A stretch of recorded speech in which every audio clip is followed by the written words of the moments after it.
psikolog. Lahirnya masih muda.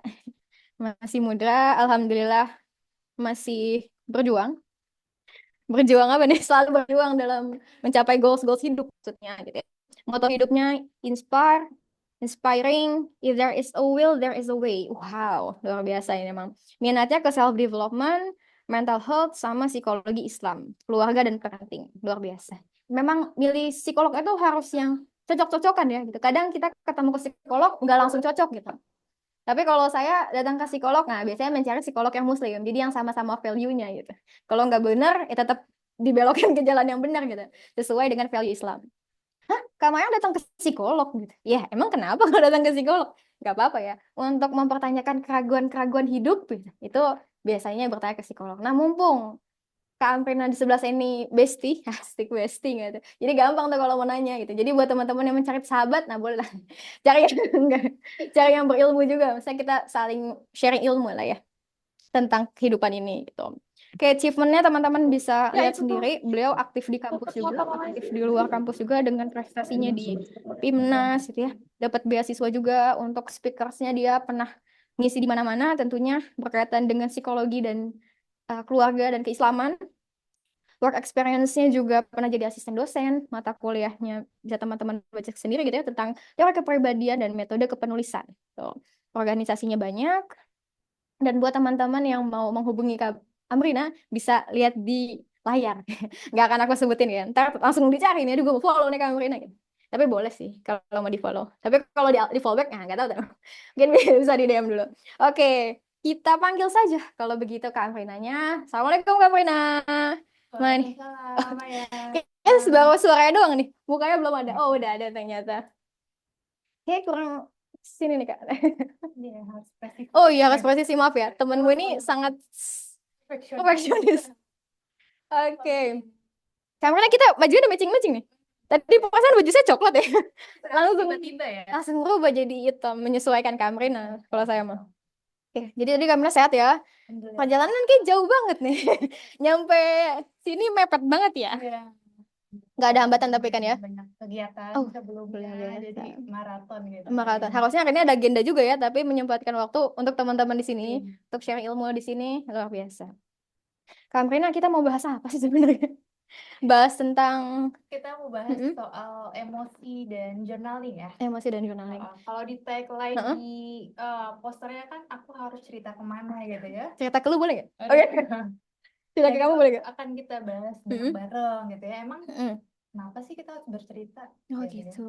Kenapa ada alasan apa di balik cerita itu? Kenapa Mhm. enggak ya didiemin aja atau ya udah ya kita berdoa, kita Minta positive kesembuhan thinking langsung. dan lain sebagainya. Mhm, Apakah itu aja cukup? mhm. Karena itu akan kita bahas bareng-bareng dalam webinar kali ini ya teman-teman ya. Sudah hadir Oke. semua. Nah, jelas ya? Iya, boleh mungkin pindah di kanan ya, di Sini. sebelah situ. Ya, jadi ketutupan kerodong. Oke, nice. Cek-cek lebih better. Oke. Kasih. Oke, karena memang emosi itu sulit ya kan, nggak ada kayak Mm-mm. untuk didefinisikan. Bahkan aku sendiri pun bingung kadang. Ini gue lagi marah, apa lagi sedih, apa kecewa, atau putus asa, apa stres, atau apa itu. Ternyata emosi itu banyak banget ya. Hmm. Dan Hmm. kita nggak belajar emosi itu di sekolah, ya nggak Kecuali sih? emang yang kuliahnya Kuliahnya emang tentang belajar manusia gitu ya. manusia. Tapi di jenjang pendidikan kita yang formal Mm-mm. dari TK, SD, SMP, SMA, kita tuh nggak diajarin apa sih itu emosi, Hmm. gimana sih cara mengolah emosi. Hmm. Tapi kejadian hidup yang kita temuin mau nggak mau ya, Berhadapan setiap dengan itu gitu. setiap tentang kehidupan kita pasti akan berkaitan dengan emosi karena kita manusia ya. Hmm, Jadi ilmu tentang diri itu penting kita betul. milikin walaupun kita nggak dapet di perkuliahan atau di pendidikan Formal. secara formal, Hmm. kita perlu cari itu untuk mengolah diri kita lebih baik. Ya, salah satunya ikut agenda ini. Jadi aku tadi udah bilang bersyukur banget buat teman-teman yang udah join ke Zoom-nya, ada 107 orang. Wah, luar biasa banget ya. Yang mau tahu tentang ilmu kejiwaan ini. Mungkin Kak, karena teman-teman tadi udah sangat antusias, Kak, aku ngeliat di awal, boleh lebih interaktif kali ya sama teman-teman di sini ya. Oke, Boleh ya. di chat room kita pakai itu gitu, mau Hmm. ngeliat ini seberapa semangatnya sebenarnya. Hmm. Seberapa keponya ya teman-teman sama ilmu ini. Enggak. Iya, nah. Ada Kak Marina dipersilahkan. Oke, terima kasih Kak Mayang. Ya, Bismillahirrahmanirrahim. Alhamdulillah, alhamdulillah di asal rasulullah bil huda wa dinil haq. yuzhirullah ala dini kullihi wa kafa billahi syahida. Asyhadu an la ilaha illallah wa asyhadu anna Muhammadan abduhu wa rasuluhu la nabiyya ba'dah. Ya, alhamdulillah senang sekali hari ini diberikan kesempatan kedua ya. Wow, Oleh kesempatan kedua kayak RPPI lagu tuh. ya, untuk sama-sama sharing dan ngobrol-ngobrol dengan teman-teman secara virtual dalam forum Rumah Peradaban Pelajar Pelajar. Indonesia ya, yang base campnya tuh di Bogor ya. Oke, di sini udah ada 107, 7. sekitar 107 ya teman-teman yang hadir secara virtual. Boleh sebelum kita mulai, eh, saya pengen nanya nih, gimana kabar teman-teman? Gimana kabar emosi teman-teman hari ini? Capek, Kak. eh 1 poin itu untuk yang kurang baik-baik aja, 10 untuk yang lagi senang-senangnya nih, happy-happynya. Ibarat kalau baterai itu ya terisi Full. terisi penuh Tracy ya. full ya. Heeh. Teman-teman berapa nih? 9, 2, iya nggak sih Kak? Iya, 2 betul. Bener. Kecilnya tidak. Saya baca dari jauh nih gitu ya. 2, Oke, 5, ini 7, beragam 10. banget ya. Untung nggak ada yang jawab 100 nih. Kalau ada 100, pakai. Enggak dong. 100 dari 10 ya. Kayak hampir jempol gitu ya, dikit Mm-mm. lagi ya. Bener, Ya, 20%. oh, dua gitu. puluh persen Dimintanya 1 aja dari persennya. Gimana ini Kak? Ada. Kreativitas. Iya nggak apa-apa, 100. Bener-bener emang Aulia nih. Oh, benar-benar. Orangnya 100. Ya banget. 70%. Iya, iya, iya. Baik-baik. Hmm. Menyala bangku. Ya. Bang Dodi. Oke. Oke, beragam banget ya teman-teman. Hmm. Baterai emosi teman-teman hari ini, Masya Allah, ada yang tadi 7, 9, bahkan sampai 100 2 ya, sama 10. dari 10 skala tuh. Masya Allah banget. Dan itu suatu karunia ya teman-teman, ketika diberikan Allah hari ini kondisi emosi yang sedang tinggi moodnya, itu benar-benar rezeki dari Allah gitu. Begitu juga teman-teman yang kondisi emosinya sedang gak baik-baik aja gitu ya. Mungkin tadi ada yang 2, itu bagus banget, justru aku appreciate. Karena apa? Karena jarang loh Kak Maya, Mau cerita di forum gini lagi ya. orang yang mau jujur dengan kondisi dirinya dan disampaikan dalam suatu forum, itu jarang ya. Benar, benar. Kebanyakan orang tuh mau nunjukin dan apa ya, ingin dilihat orang lain tuh happy-happynya aja, Mm-mm. bahagianya aja, sedangkan kerentanannya itu kebanyakan disimpan sendiri. Emosi-emosi negatifnya dipendam sendiri. Sehingga, nah ini nih akan jadi bermasalah nantinya, kita akan bahas lebih lanjut. Dinamika emosi dan kenapa sih emang kalau emosi dipendam gitu aja, memang kenapa sih kalau misalnya aku nggak ceritain, aku kan tipikalnya introvert Kak. Ya udah. Wow. Aku nggak suka cerita ke orang-orang, Aku nggak ansos banget, ansos Kak. banget Kak, nggak bisa gitu kalau mau ngomong ke orang lain, Hmm. dan takutnya menambah masalah dan lain sebagainya. Nah, kita akan bahas bareng-bareng ya dalam forum kali ini, tentunya dengan pendekatan keilmuan psikologi dan juga worldview Islam, insya Allah gitu ya. Karena ya ilmu tentang diri dan jiwa ini itu adalah ilmu-ilmu yang berkaitan dengan pola pemikiran ya Kak Mayang ya. Benar banget, banget. Yang kalau kita nggak hati-hati, Bisa kita masuk terlalu jurang. mentah-mentah, nah Benar. bisa kepleset masuk jurang. Nah, kita Mm-mm. nggak berharap seperti itu. Kita berharap kita tuh bisa ngelola diri dan jiwa kita sesuai dengan fitrahnya gitu yang Benar. Allah berikan. Masuk Syariat. lubang biawak ya. Ya, Hati-hati nih buat para psikolog dan guru hati-hati BK nih ya. ilmunya. Omongan kalian tuh akan diikuti oleh Mm-mm. followersnya, murid-murid ya. Benar. Begitu juga influencer dan lain sebagainya. Ya, kita harus menunjukkan jalan yang benar ya, teman-teman. Kita akan bahas nih hari ini. Udah tertampil belum PowerPoint-nya? Volume, Kak. Duh, sayang sekali kurang jelas diterima ke sini. Masih kurang jelas ya? Oh, udah aman. Oke, baik. Thank you, Kak. Boleh di next ya? Hmm, sekarang baik.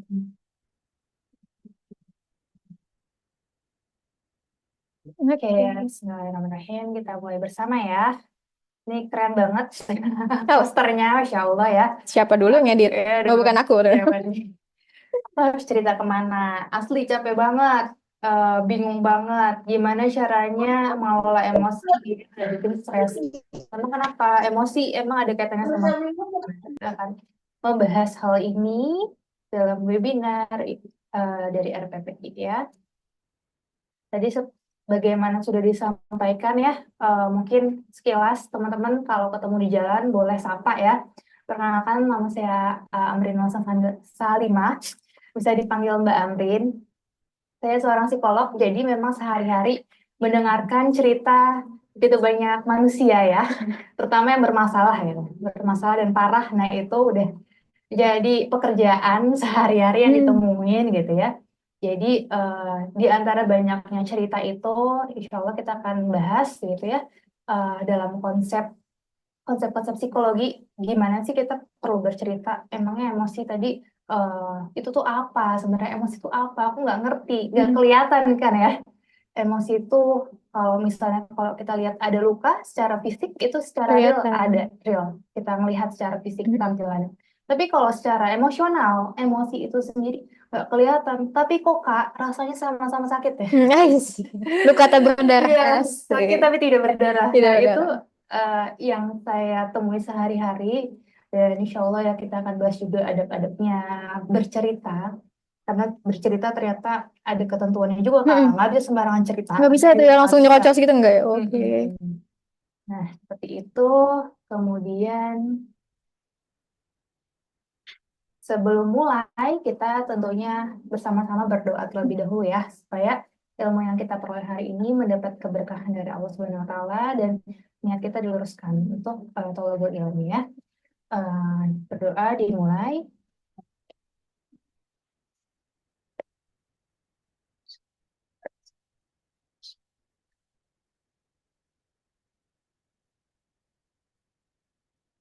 Ya, berdoa selesai, ya kita berdoa bersama-sama agar Allah bisa menambahkan ya kepada kita ilmu pengetahuan yang bermanfaat dan kita bisa memperoleh pemahaman yang baik ya.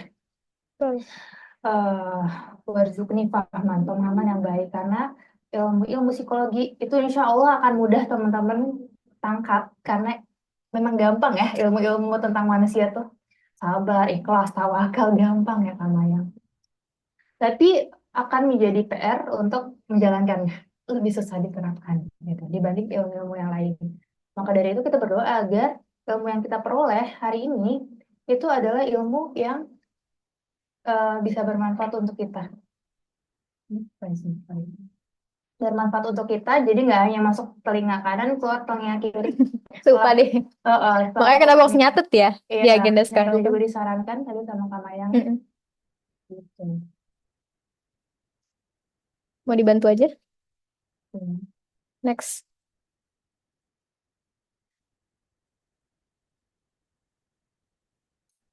Oke, emotional management dan journaling. Ya, kita bahas nih dua poin sebenarnya Kak Mayang. Kalau di pertemuan sebelumnya kan Mm-mm. kita bahas kesehatan mental dan Betul. journaling ya. Journaling. Kali ini kita bahas pengelolaan emosi secara lebih detailnya dan eh, kegiatan journaling tadi sebagai media untuk menyalurkan emosi. Next. Ya. Ya, kalau dilihat teman-teman, 100 ya teman-teman yang hadir hari ini secara virtual, 109 Kak. 109, oke, 109. thank you. Dan kita semua yang hadir di studio hari ini ya. Apakah ada dari kita satu orang aja gitu ya yang terbebas dari masalah? Gak ada. Enggak ada. Gak ada. Kita semua punya masalah ya Kak Maya. Betul banget. Kak Maya punya masalahnya sendiri gitu ya, entah dari keluarga Kak, atau aspek-aspek yang dijalani sekarang. Saya punya permasalahan sendiri, begitu juga Mas admin dan lain sebagainya, semua yang hadir sini kita punya problem atau tantangan ya yang Allah hadirkan di kehidupan kita. Dan juga pastinya di antara kita tuh macam-macam ya, Hmm. beragam permasalahannya. Mungkin ada yang temanya sama, tapi secara detail pasti Pasti berbeda beda. gitu. Karena setiap orang unik dengan ujiannya Masing-masing. yang spesifik Allah Mm. kasih sama yang. Jadi Allah tuh ngasih nggak yang cara komunal semua plok sama ujiannya. Kecuali ujian yang memang ini ya kayak bencana alam Nah, besar iya. gitu ya. Tapi secara detailnya tuh Allah buatkan soal Hmm. untuk kita semuanya spesifik, Hmm. beda-beda setiap orangnya. Lagi di pretest nih ya, Iya, dikasih dia ujian. dikasih sama Allah gitu. Nggak ada yang sama plek dan itu spesial buat kita gitu. Bas.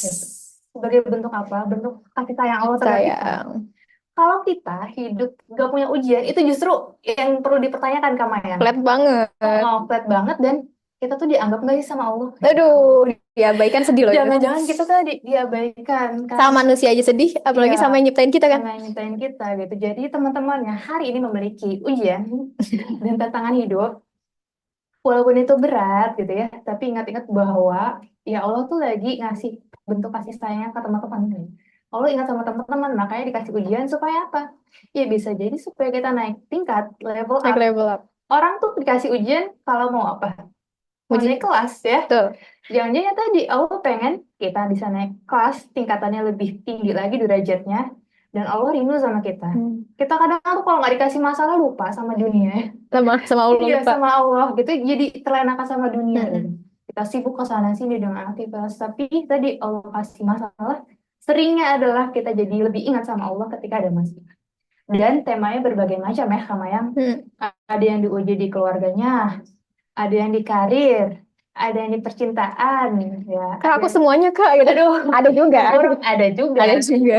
Tapi ya itu kita akan analisis lagi ya, apakah sesemua-muanya itu, Mm. apakah betul-betul tidak ada hal lain Atau yang mungkin akan yang jadi tadi tuh bekal kita. efek-efeknya ya Mm-mm. dari Bisa masalah jadi inti. beruntun ya, Mm-mm. dari masalah core utamanya apa, Mm. melahirkan masalah-masalah lain gitu.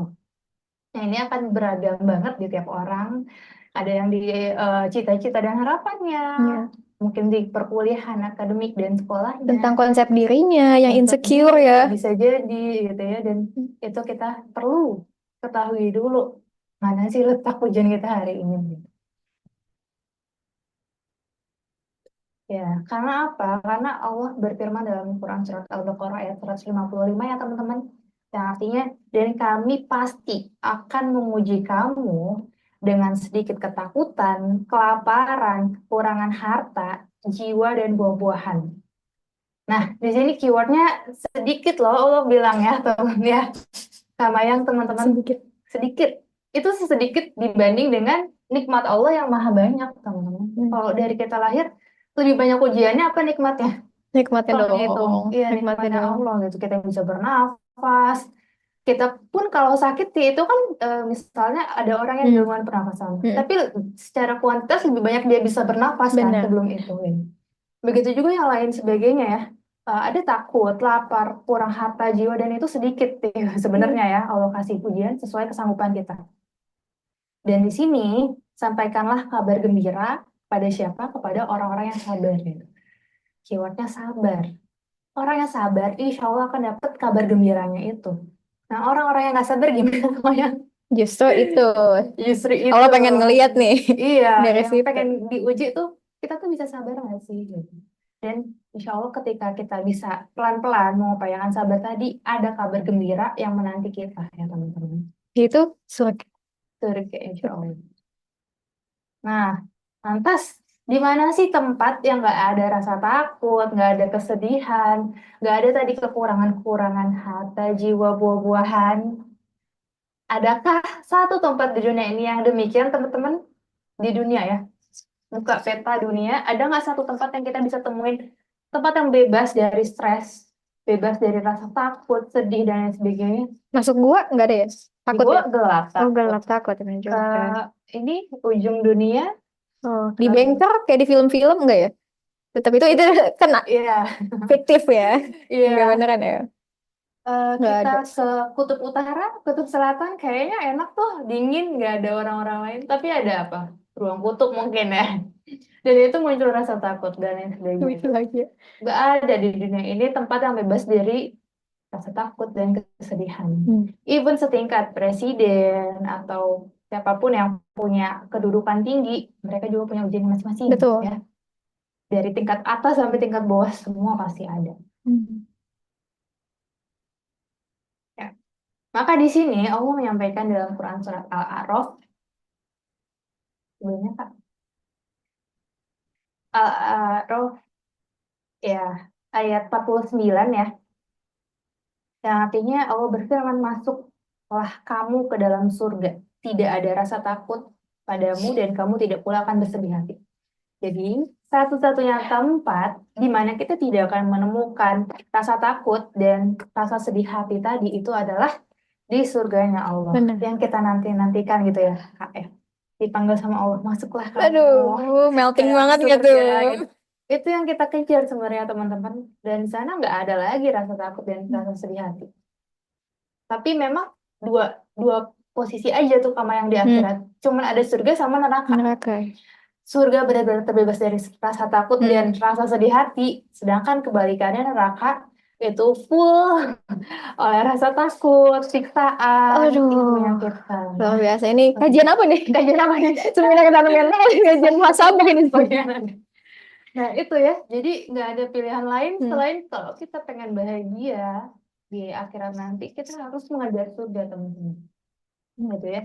Jadi selama masih di dunia nyata, di dalam bumi ini, ya kita akan menemukan hal tersebut. Jadi kita akan bersabar sampai nanti Allah panggil, masuklah kamu ke dalam surga. Aduh.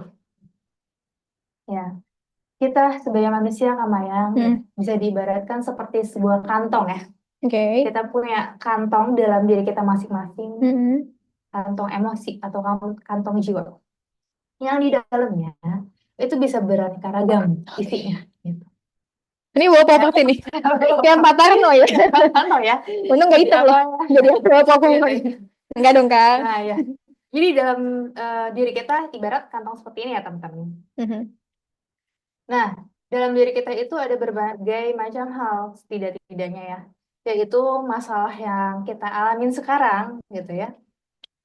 Pasti ada tiap orang masalah kita. Nah, mau dibantu ya? Ya, Boleh, boleh, boleh. bantu-bantu. Dibantu-bantu ya. Ini agak lawak kalau apaan sih, Kak? Jadi Iya. agak campur aduk gak Iya, apa ya nggak teman-teman, apa-apa. biar kalian tidak mengantuk. Terus juga mungkin ada trauma-trauma psikologis yang dialami Aduh, ini gitu. ada berat ini. Berat Ada berat. banget, ada berat Kenapa ya. ada berat ini? Tapi setiap kita pasti masih punya Hmm. hal-hal yang menyenangkan atau Hmm. yang membahagiakan dalam kehidupan kita yang bisa kita syukurin. Hmm. Ya Dan juga Allah. harapan ya, harapan dari kehidupan kita Hmm. untuk terus bergerak gitu, maju, bergerak maju. Banyak Nah, ini. yang empat hal ini setidaknya yang ada dalam diri kita. Dan kita bisa lihat bagaimana di gambar ya teman-teman, kantong ini itu tuh Hmm. kelihatan baik-baik aja, kelihatan senyum ya di hadapan orang lain. Begitu juga kita kadang kala menyimpan itu semua dan nggak ada yang tahu gitu. Iya. Di baliknya apa sih yang ada di dalamnya semua ini? Guys. Masalah-masalahnya apa aja? Trauma-traumanya, luka batinnya gitu. Hmm. Yang Masya Allah kalau dengerin cerita pasien-pasien saya gitu ya. Keserap tuh energinya ya. Ya, luar biasa. Dan ya traumanya itu luar biasa beragamnya yang cerita-cerita di sinetron itu real ternyata teman-teman dari kisah nyata ini. Dan ini seringkali ya tadi memenuhi kantong emosi kita. Hmm. Apalagi kalau yang isinya lebih banyak dua poin ini nih. Masalah. Hmm. Masalah menumpuk, kemudian isu luka psikologis. Itu kadang-kala membuat si happiness dan juga hope kita, kebahagiaan dan harapan kita itu terpendam di bawah, paling bawah. Dan nggak kelihatan gitu dalam kehidupan kita. Jadinya kita bisa bayangkan ya, kalau misalnya si masalah ini terus ada, terus tertumpuk, kantong kita tuh rasanya penuh. Ya. Berat banget ini. Penuh dan berat ya. Hmm. Kayak kita bawa kayak gini aja ya, mungkin ya sehari dua hari oke. Tapi ketika ini penuh dan berat, itu rasanya nyesel, rasanya nggak enak, nggak Nggak nyaman, nyaman. pegel juga hati. Capek. Bawa emosi terus. Emosi, iya ini kantong jiwa kita gitu. Gitu juga ya, tadi kaitannya dengan emosi gitu. Ketika penuh, benar-benar membuat kita rasanya lelah, sama Hmm. yang. Tapi bedanya lelah secara fisik dan secara emosional. Kalau lelah secara fisik kita bisa istirahat, Hmm. Bener. bangun lagi bisa bisa fresh Fresh lagi. lagi. Tapi kalau secara emosional, kita istirahat, bangun masih kerasa nggak? Capek. Iya, Iya, masih masih. capek rasanya. Dan itu yang menjadi luar biasa ya teman-teman. Seperti itu. Ya, untuk itu pengelolaan si emosi ini menjadi penting. Hmm. Ya, Hmm. karena kalau nggak kita jalankan, nggak kita jalankan, banyak kasus-kasus yang terjadi ya teman-teman. eh Tren zaman sekarang di sekolah sama ya, Bener. di SMP SMA itu tuh anak-anak udah mulai ngebarcode. Waduh. Nge-scan tuh ya. Ngebarcode iya, Pakai nge-scan, tapi cutter. yang di scan adalah Silet. tangannya sendiri gitu. Itu kan bentuk pelampiasan emosi yang penuh, Hmm. dia pengen tuangkan Kadbin boleh dibantu, Kak? ke Slide sebelumnya. sebelumnya. Ya, Hmm. slide Sebelumnya. sebelumnya ya, iya. Oke. Lagi? Bawahnya ya, Nah. sis. Nah itu ya. Uh, Hmm. Yang sebelumnya, setelahnya. Self-worth. Iya. Yang berita. Oh iya. Nah. Oke. Nah, ya, itu ya dari tingkatan SD teman-teman ngikutin tren di TikTok. Dan pada masa-masa lalu emang sebagian orang melakukan hal tersebut instinktif. Jadi Oke. memang, aduh, kayaknya nyesek banget, Heeh. berat banget, tapi nggak kelihatan lukanya. Maka dia pengen menuangkan luka yang tidak terlihat itu Hmm. menjadi sebuah luka yang bisa dia lihat. Oke. Sehingga harapan Diluapkannya dia, ke sini gitu ya. mm-mm, Oke. sehingga harapan dia bisa lihat itu, oh Hmm. gue terluka gitu. Hmm. Dan orang lain bisa tahu. Banyak pasien yang Kak Amrin temuin tuh, ketika ditanya ya, kenapa sih kamu ngebarcode gitu, Hmm. dia cuman bilang, saya tuh pengen ketika orang nanya kamu kenapa, aku Nih. nggak perlu, iya, aku nggak perlu nyampein lagi cerita detailnya karena itu melelahkan. Aku cukup tunjukin ini, aku terluka, aku sakit loh gitu. Jadi sederhana itu gitu. Dan itu merupakan salah satu coping stress. Iya, dia meredakan stres, tapi itu adalah coping stress yang tidak Negatif. adaptif Tidak. atau negatif gitu. Bahkan merugikan ya. Hmm. Kita tuh ciptaan Allah loh. Kok berani-beraninya disakitin gitu. Kadang kan orang anggapnya ya udah, yang selama aku nggak nyakitin orang lain, aku nggak zolimin orang, tapi dia lupa bahwa dirinya juga ciptaan yang maha kuasa. Ketika dia menyakiti dirinya sendiri, dia juga menyakiti ciptaan yang maha kuasa di atas sama Allah Subhanahu wa taala ya. Untuk itulah kita perlu belajar gimana sih mengelola emosi tadi supaya tidak terlampiaskan pada hal-hal yang negatif. Next, Kak. Next.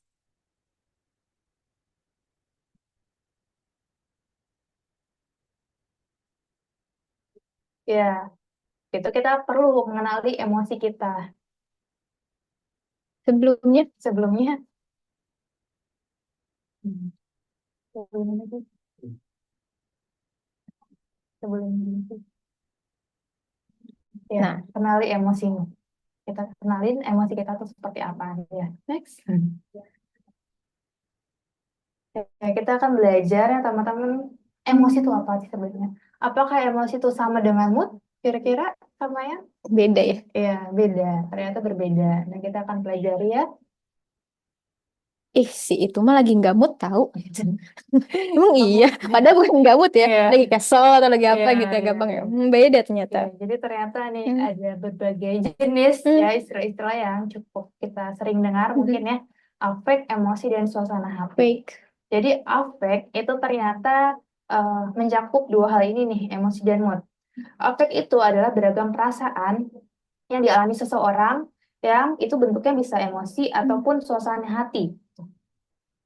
Eh, afeksi, afektif. Jadi afek dalam Affect. kehidupan kita salah satunya afektif. Hmm. Ada pertama kognitif, afektif, Affective. kemudian Psikomotorik. motivasi Hmm. sama sosial. Kalau dalam empat fungsi teori Hmm. empat fungsi psikologi. Hmm. Nah, si afeksi ini itu mengandung dua jenis yang mungkin kita umum yaitu emosi dan juga mood. Nah, si emosi itu adalah suatu kondisi yang disebabkan kejadian atau event tertentu, kemudian biasanya durasinya singkat, bisa detik atau menit, kemudian spesifik, bisa marah, takut, sedih. Kemudian juga terlihat dari pancaran wajah ya, ekspresi Oke. wajah. Sedangkan mood itu kadangkala penyebabnya tidak jelas, kemudian durasinya lebih lama ya, bisa Hmm. jam atau harian. Kemudian ada dua dimensi ya, kutub mood positif, mood negatif, yang mempengaruhi emosi kita. Kalau emosi tadi kan lebih cepat berubah ya. Ya, betul. Hari ini, misalnya kalau orang nggak mood, ya udah dia bilang hari ini aku lagi nggak mood, bisa benar-benar seharian. Hmm. Tapi kalau emosi, dia marah, nggak, biasanya nggak yang full bener-bener seharian marah. Seharian. Nggak. Pasti ada mungkin dia udah capek marahnya, Capek. ada Nangis nangis tiba-tiba. ya, ada berbagai macam jenis ya, Mm-mm. emosi lebih lebih singkat dan lebih beragam. Kemudian kalau mau tadi ekspresinya tidak jelas. Next, ya, emosi. Emosi kita akan lebih bahas lebih jelasnya di emosi ini Hmm. karena lebih bisa kita kendalikan. Sedangkan kalau mood tadi kadang-kala ada hal-hal tertentu yang nggak bisa terdeskripsikan. Kalau emosi, ya memang turunannya lebih lanjut dan eh, ini nih yang menjadi menarik gitu ilmunya untuk kita perlu ketahui. Kalau saya sering ibaratin emosi itu kayak energi Kak Maya. Oke. Jadi kalau dari istilah itu emosi e-mover yang artinya bergerak menjauh ya. Ada gerakan, ada sesuatu yang tidak statis bergerak seperti energi. Dan namanya energi ya teman-teman itu nggak bisa hilang begitu aja hukum kehilangan energi. Tapi dia bisa berpindah dalam wujud yang lain. Maka dari itu dalam ketika kita mengalami emosi tertentu nggak bisa hilang tiba-tiba, tapi butuh dialirkan. Nah makanya nanti si journaling itu jadi salah satu jawaban itu untuk kita jadikan itu sebagai media mengalirkan si energi emosi tadi. Karena ketika penuh ini dan hampir meledak dalam diri kita, efeknya bikin kita nyesek gitu, menyebabkan gangguan-gangguan, membuat kita tidak nyaman ya. Kita terluka tapi tidak terlihat gitu. Nah, emosi diartikan sebagai dari reaksi terhadap situasi tertentu yang dilakukan oleh tubuh. Jadi ada aksi, ada reaksi, ada situasi, ada ekspresi emosi gitu. Ada dampak emosi yang kita rasakan. Ketika kita melihat ada suatu hal yang menyebalkan, ya kita akan kesal, marah. Ada peristiwa menyedihkan, ya kita akan jadi sedih gitu ya. Orang tua kita atau kakak adik kita sakit, ya pasti sedih. Ya itu suatu hal yang memang alamiah. Ya. Dan perlu kita akuin, gitu. Gak boleh ditolak gitu aja. Divalidasi. Ya, kita perlu validasi. Validasi valid berarti nyata gitu. Itu nyata dalam diri kita, kita rasakan, kita akuin itu. Gitu ya. Kemudian secara biologis juga ya otakan kita itu bertugas mengenali ekspresi emosi dan memproses perasaan emosional kita, jadi lebih afektifnya tadi emosionalnya, sedangkan otak kiri kita memproses makna emosionalnya. Jadi ekspresinya itu lebih didominasi si otak kanan yang bekerja, sedangkan makna dibaliknya kenapa berpikirnya itu oleh otak kiri. Kok dia mukanya gitu ya? Yang akan memproses informasinya itu otak kiri kita. Itu pasti selalu sinkron bekerja dua-duanya gitu. Overthinking ya itu juga si otak kiri yang bekerja gitu, didominasi, dibajak oleh si otak kanan. Itu juga menjadi suatu fenomena yang sering terjadi juga ya. Ketika emosional kita jadi lebih susah buat berpikir jernih gitu. Benar. Ada perang di kepala nih. Rasanya penuh ya di kepala. Next.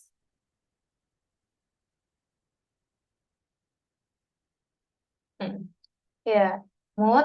Nah, yang tadinya dia reaksi dari situasi tertentu yang dilakukan oleh tubuh, perasaan menyebar cenderung lama, muncul tiba-tiba, dan terkadang pemicu tidak teridentifikasi. Cuma bisa dirasakan, tapi kadang nggak tahu penyebabnya. Ya udah moodku bete aja nih seharian gitu. Tapi ini juga menjadi sesuatu yang perlu kita tangkap juga ya.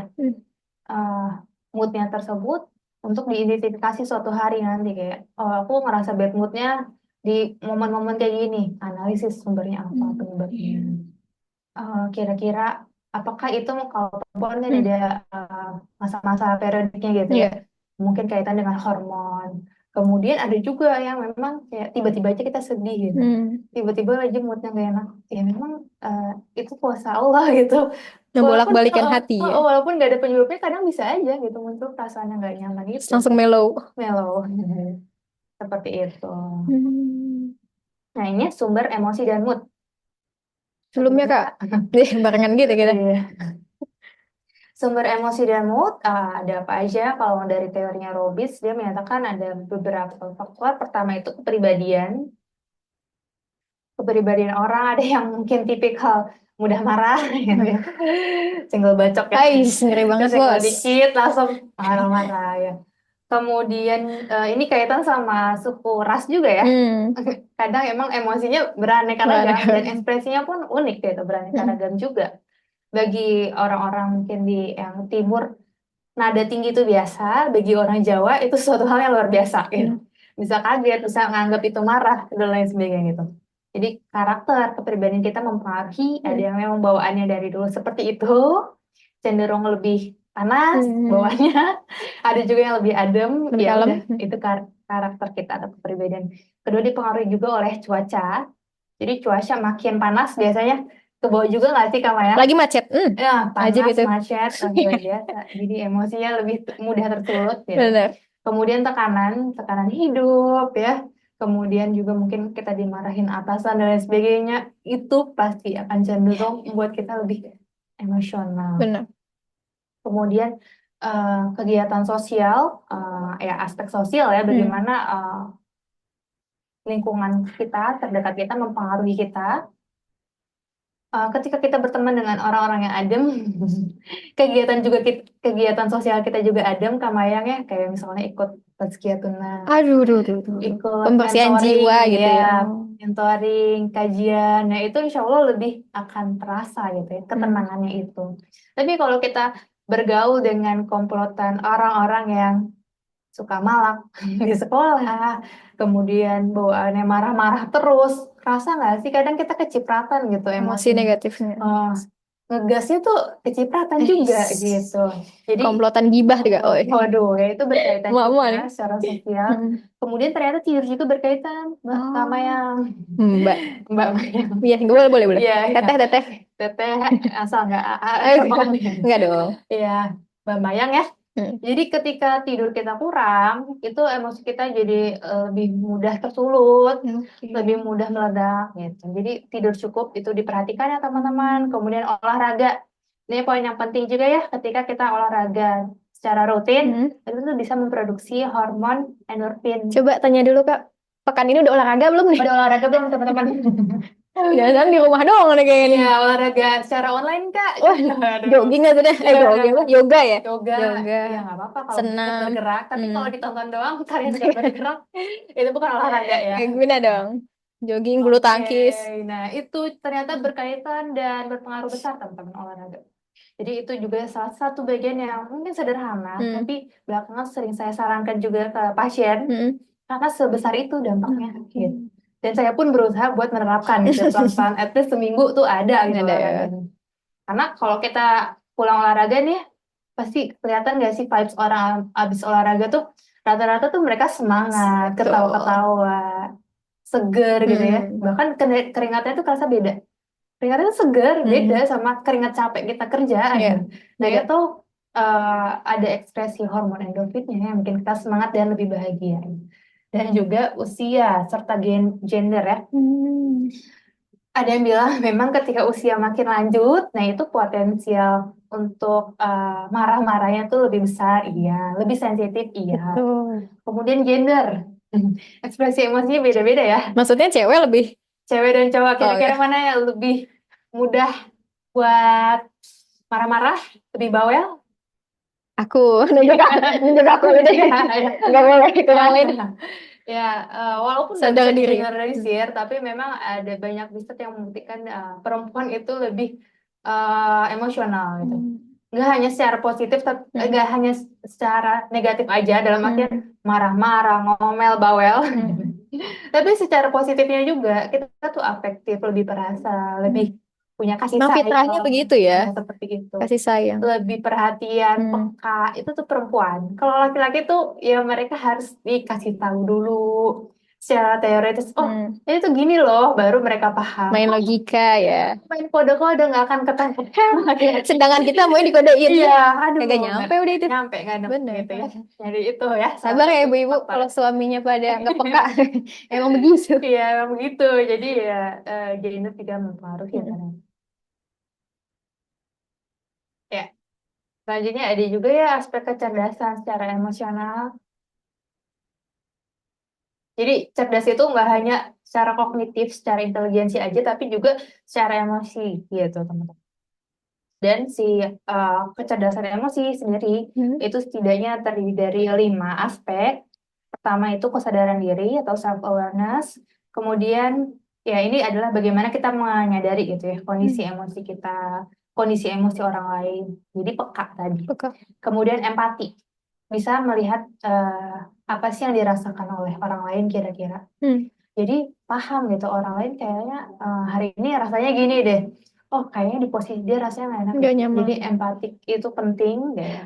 Orang-orang yang cerdas secara emosi punya aspek ini. Kemudian juga motivasi bagaimana dia menanamkan dorongan untuk terus bertumbuh dalam dirinya sendiri maupun ke orang lain gitu Hmm. ya.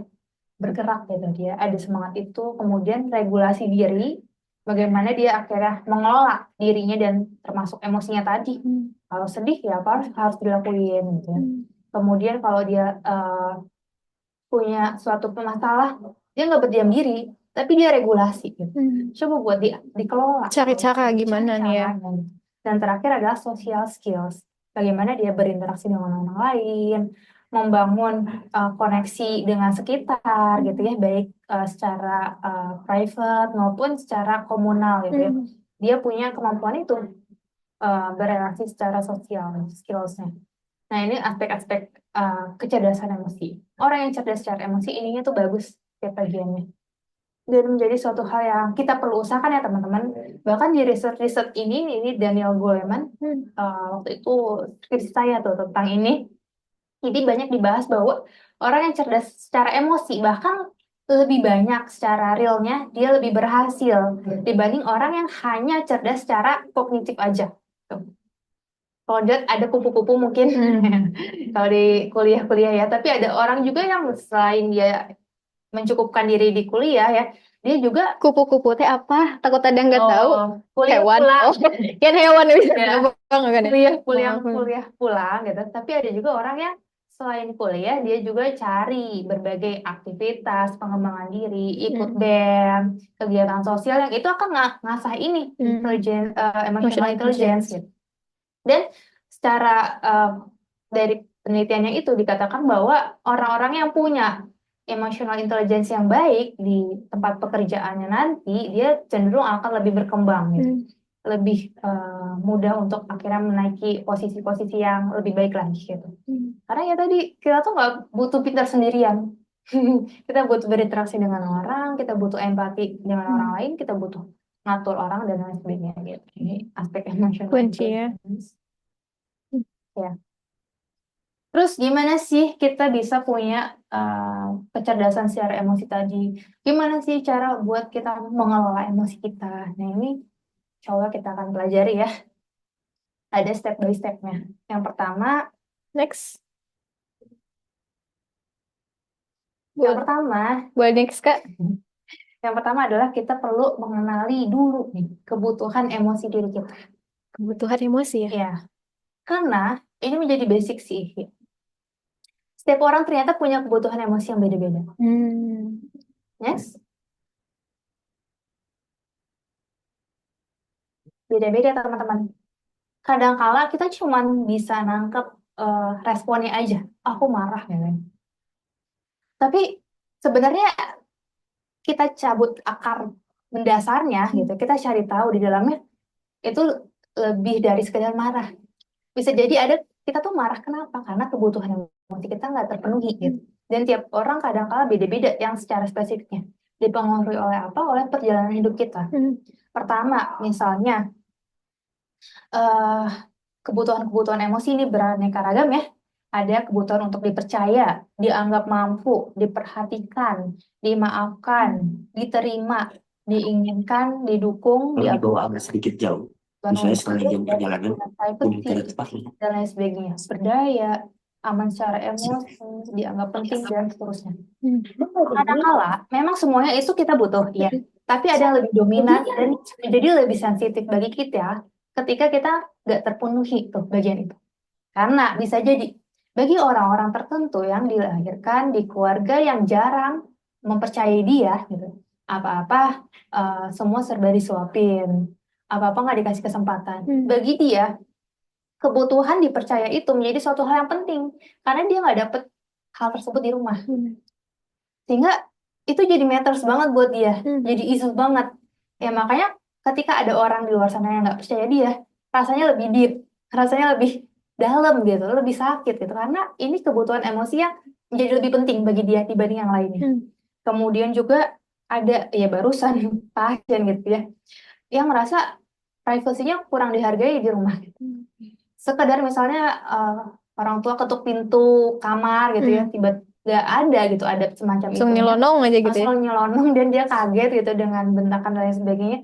Bagi dia, privacy itu menjadi suatu hal yang mahal dan penting gitu. Sehingga ketika ada orang yang nggak menghargai privasinya, dia akan lebih merasa sakit. Terluka. Begitu juga misalnya teman-teman yang punya pengalaman bullying gitu ya. tidak diakui atau tidak diterima di satu lingkungan, bagi orang-orang tersebut menjadi diterima dan diakui itu menjadi suatu hal yang penting, yang membuat baik bisa berespon positif maupun negatif ya. Positifnya adalah mungkin dia akhirnya berusaha untuk berperilaku baik supaya diterima dan diakui lingkungan. Dia jadi seseorang yang hebat, yang besar, supaya dapat pengakuan itu. Tapi secara negatifnya, ketika dia bertumbuh tidak sehat dengan kebutuhan emosi tadi, itu akhirnya dia akan terus cari pengakuan dan haus akan pengakuan tersebut, Validasi. validasi tadi gitu. Apa? Nggak ada udahnya gitu. Dia butuh terus diakui, butuh diterima gitu. Dan ketika ada yang nggak nerima dia, rasanya Sakit. dunia runtuh gitu. Maka dari itu ya sadari emosi itu supaya kita tahu lebih lanjut, aku kenapa yang ngerasa kayak gini. Oh iya, kebutuhan emosi kebagian ini nggak dipenuhi. Oh iya, aku punya latar belakang semacam ini. Itu jadi make sense gitu. Coba dari ini teman-teman bisa screenshot. Ini aku kutip dari psikolog Anastasia ya, dia psikolog anak tahun 2021. Silakan kenali 5-10 kebutuhan emosi dasar yang penting bagi teman-teman. Kemudian rasakan dan sadari seberapa intensif kebutuhan emosi itu ada di kamu. Dan udah adaptif belum? Udah sesuai belum pemenuhannya? Seperti itu. Next. Di scale berarti tadi satu-satu ya? Ya, boleh. Nah, kalau secara generalnya ya kebutuhan emosi dasar manusia, tadi kan kalau yang tadi spesifik ya, ini secara generalnya kita butuh hal-hal ini. Dipahami, dimaafkan, dihargai, perlindungan, dan kehadiran. Next. Setelah kita tahu kebutuhan emosi-emosi kita, selanjutnya kita belajar menamai dan mengidentifikasi emosi apa sih yang muncul dalam diri kita pada suatu kondisi. Nah, kadang-kala kalau di masyarakat luas, mengenal yang mereka tuh cenderung tahu emosi itu kira-kira apa sih, Kemayang? Emosi itu apa yang Ini kita lagi emosi nih, gitu. Identiknya dengan apa? marah-marah. Marah, iya, sekedar marah aja. Padahal sebenarnya emosi itu luas. Ada setidaknya 6 emosi dasar manusia yang kita miliki ya. Next, Kak. Ya.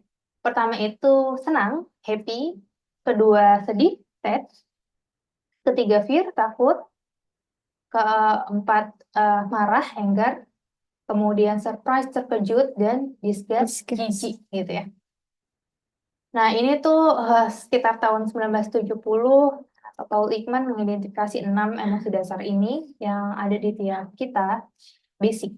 Berarti itu kayak jadi dasarnya, yang bisa melahirkan banyak emosi-emosi lain. Dan ini perlu kita sadari, kenali teman-teman. Kita saat ini lagi ngerasa apa sih? Ya? Lagi senang, akuin. Lagi sedih, akuin juga. Gitu ya.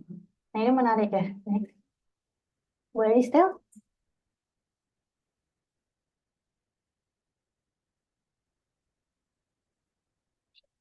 PDF soalnya. Oh iya, benar. Ya, ini kemarin sempat ramai ya teman-teman, ada video ya yang memperlihatkan bagaimana kondisi warga Gaza, korban-korban terutama anak kecil. Dan di videonya ini ya, kalau bisa di-play, itu adalah dialog seorang psikolog kepada anak kecil ini gitu. Jadi kalau di captionnya di sini tidak ada yang memberitahu beratnya tugas psikolog di Gaza gitu. Jadi psikolog ini sedang memperkenalkan emosi-emosi dasar yang dimiliki si anak ini gitu. Jadi ada sedih, senang, marah, takut terutama ya. Itu semua harus diakuin dan itu semua bentuk rahmat Allah gitu. Yang mana apakah kita perlu takut? Ya perlu. Supaya apa? Pada takaran tertentu, kalau kita punya rasa takut tadi gitu ya, ketika ada yang mau menjahati kita, mencelakai kita, kita maka akan mempergunakan rasa takut itu untuk melindungi diri gitu. Jadi menjadi defense kita, cara perlindungan diri kita gitu, pertahanan. Dan semua itu valid gitu. Dan ini cukup menyentuh video ini. Videonya linknya udah kirim ke grup, Oke, ke grup ditonton chat ya. Karena jadi ini tuh dikirim sama adik saya gitu ya, lewat DM tuh. Tonton nih Mbak gitu.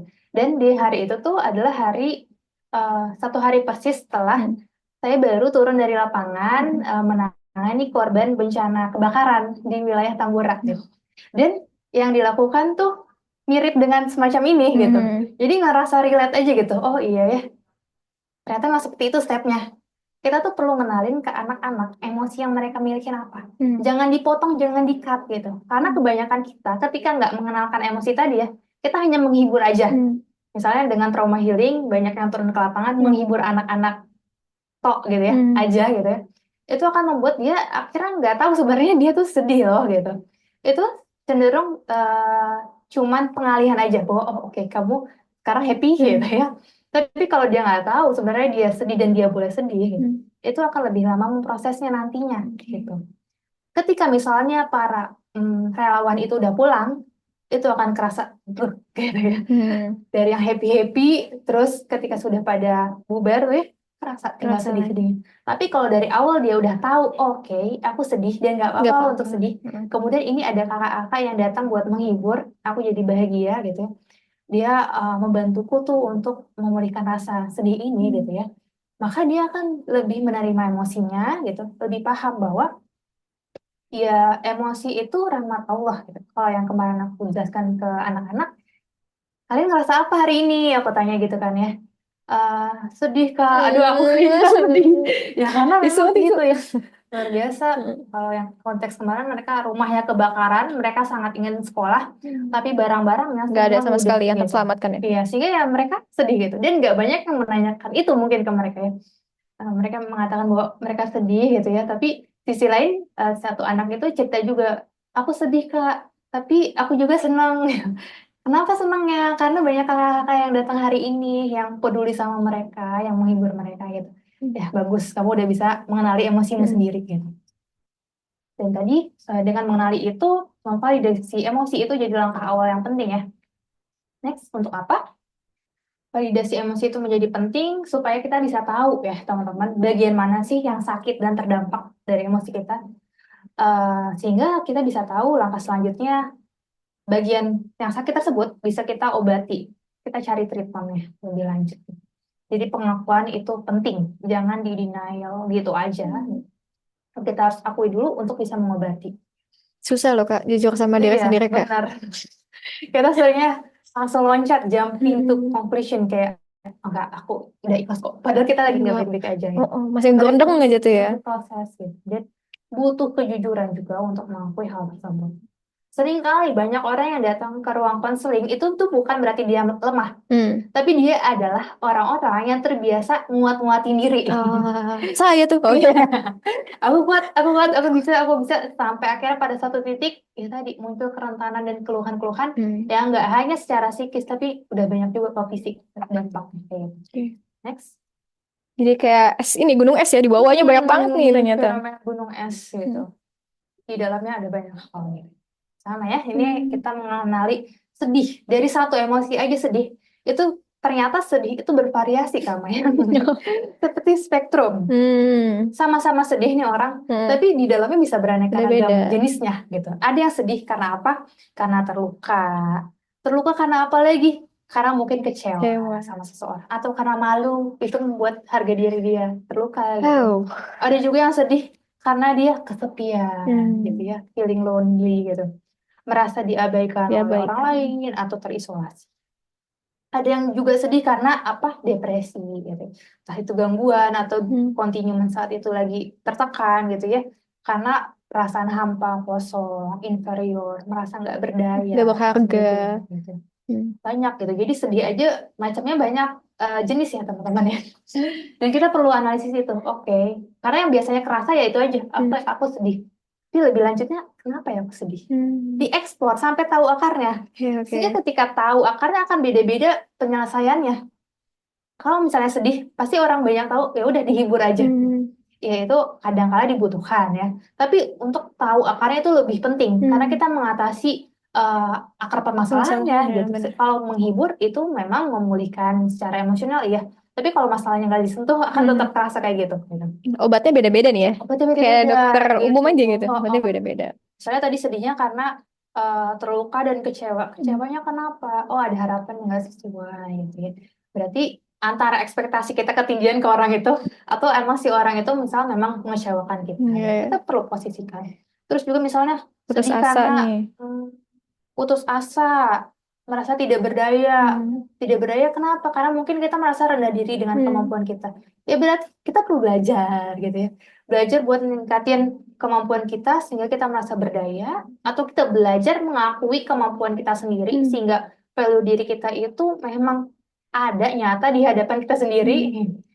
Dan itu akan menjadi berbeda kan tentunya Tuh, penanganannya beda. eksekusinya ya. Makanya jadi Berduka, beda. yang baru ditinggal orang tua, itu udah Iya, itu juga pasti kehilangan beda barang, itu lagi. juga Kalau biasa sih. sedih. Next. Nih ya, teman-teman bisa uh, menggunakan roda emosi pacik ini juga ya. Dari yang awal mungkin waspada, nah itu bisa ditarik lagi karena antisipatif, tertarik, benci, itu ada emosi lainnya yang mengikuti, muak, bosan gitu ya, berduka, sedih, termenung dan lain sebagainya. Jadi sebegitu luar biasanya Kamayang ya. Banyak ya emosi. Banyaknya ya. Dan kadang ya tadi kita cuma tahu sebagian aja, Bener. bahkan emosi itu cuma tahunya marah aja, Pak. Di sini digali, oh ada 6 emosi dasar, marah, sedih, senang, dan lain sebagainya. Ternyata satu item pun punya anak-anak yang lain gitu. Jadi sebegitu luar biasanya kita lihat Allah menciptakan kita ya teman-teman ya.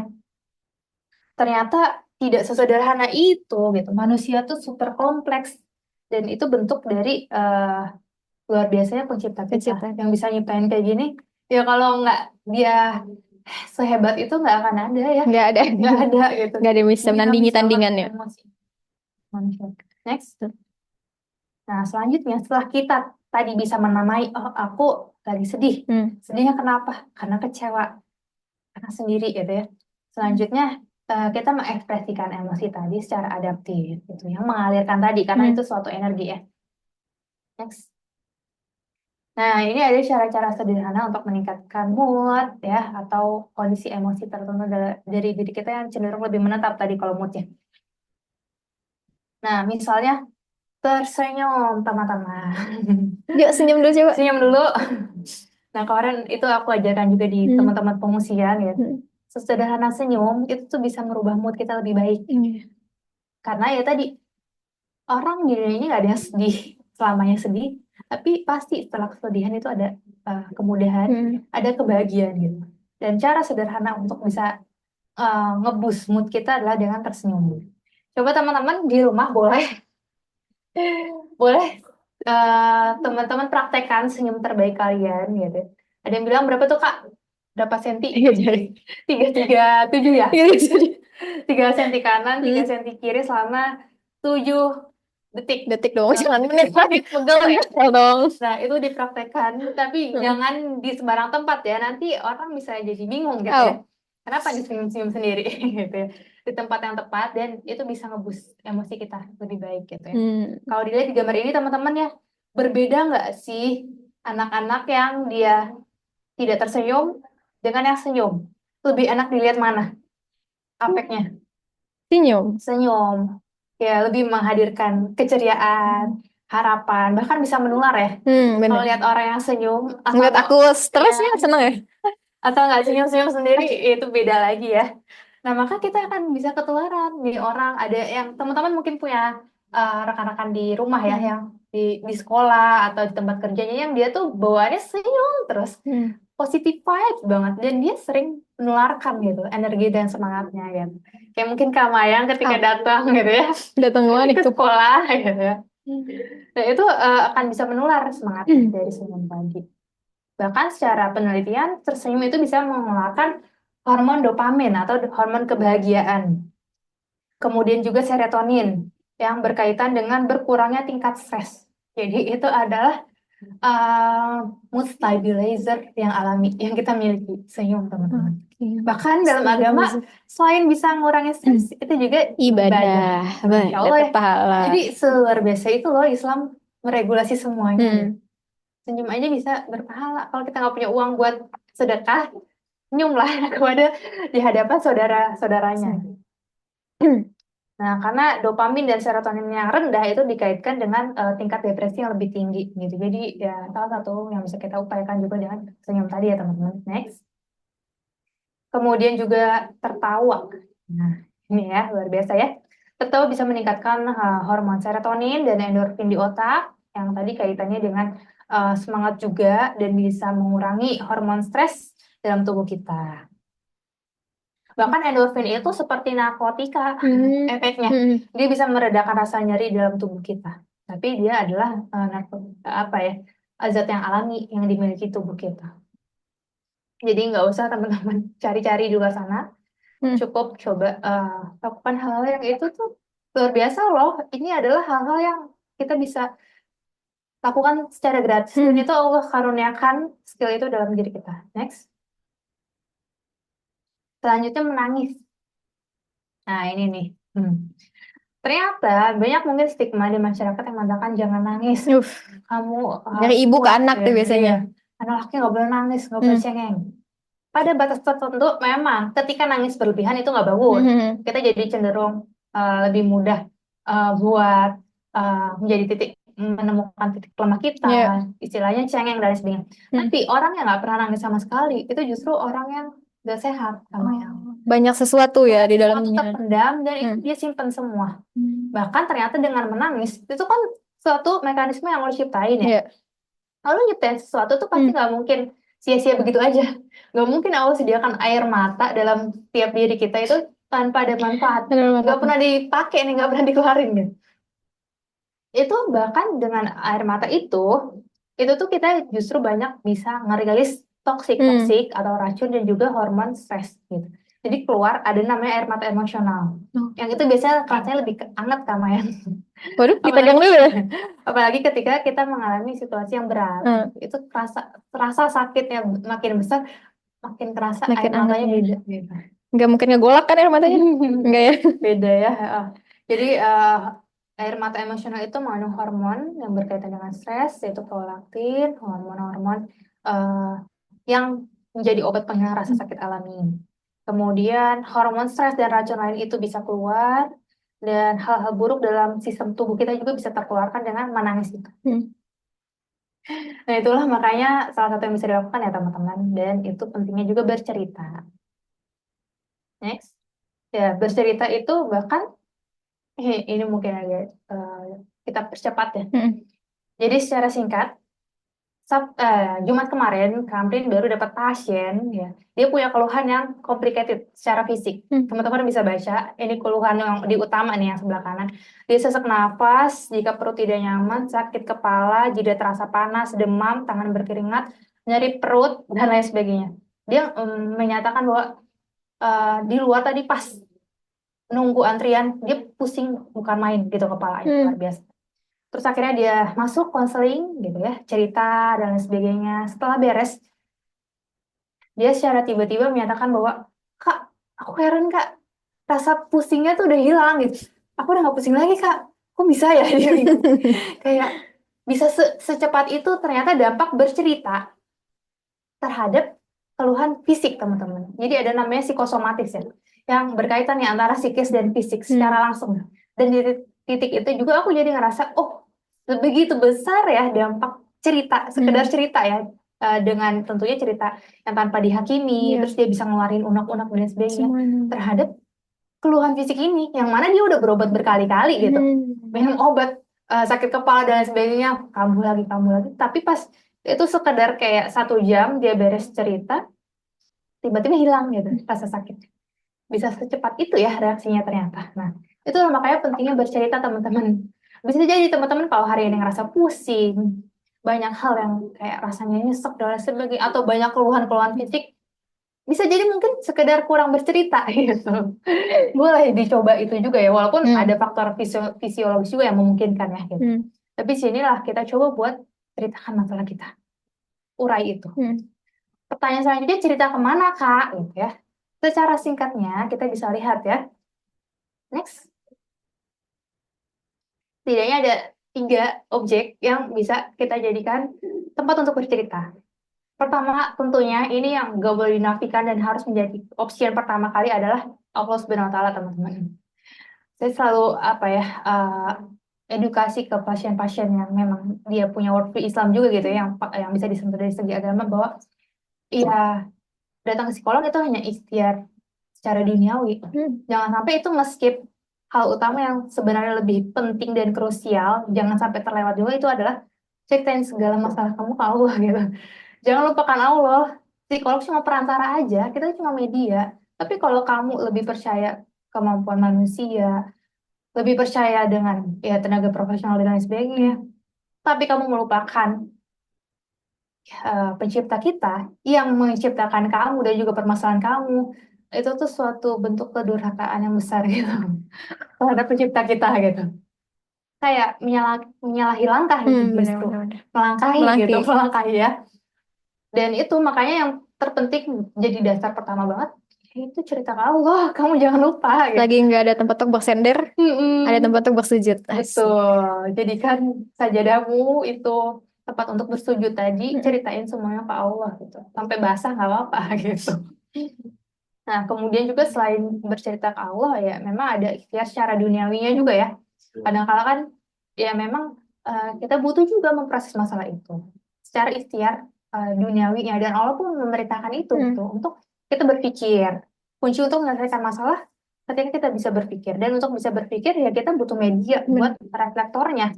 Baik itu secara diri sendiri ya, intrapersonal, kita curhat ke diri sendiri nih, ataupun dengan orang lain, interpersonal, itu kita ke teman, keluarga, guru, dan tenaga profesional. Next. Nah, tadi ada istilah langit dan bumi, jangan skip masing-masingnya karena dua-duanya penting. Next. Ada lagu tuh Kak, Apa tuh? langit bumi bersaksi, Aduh, derita ku jalani gitu Kak. cerita perjalanan ya. Iya. Jadi jadikan Allah tempat utama yang pertama kali kamu. Nah itu apa ya, refleksi buat diri kamu juga gitu ya. Karena kadang saking sibuknya kita dengan aktivitas, kita suka lupa cerita ke Allah gitu. Kayak udah jalanin aja sendiri deh, seorang diri gitu, sok dikuat-kuatin. Padahal Allah tuh berhak loh untuk tahu. Jadi tempat yang pertama kali kita ceritain masalah kita gitu.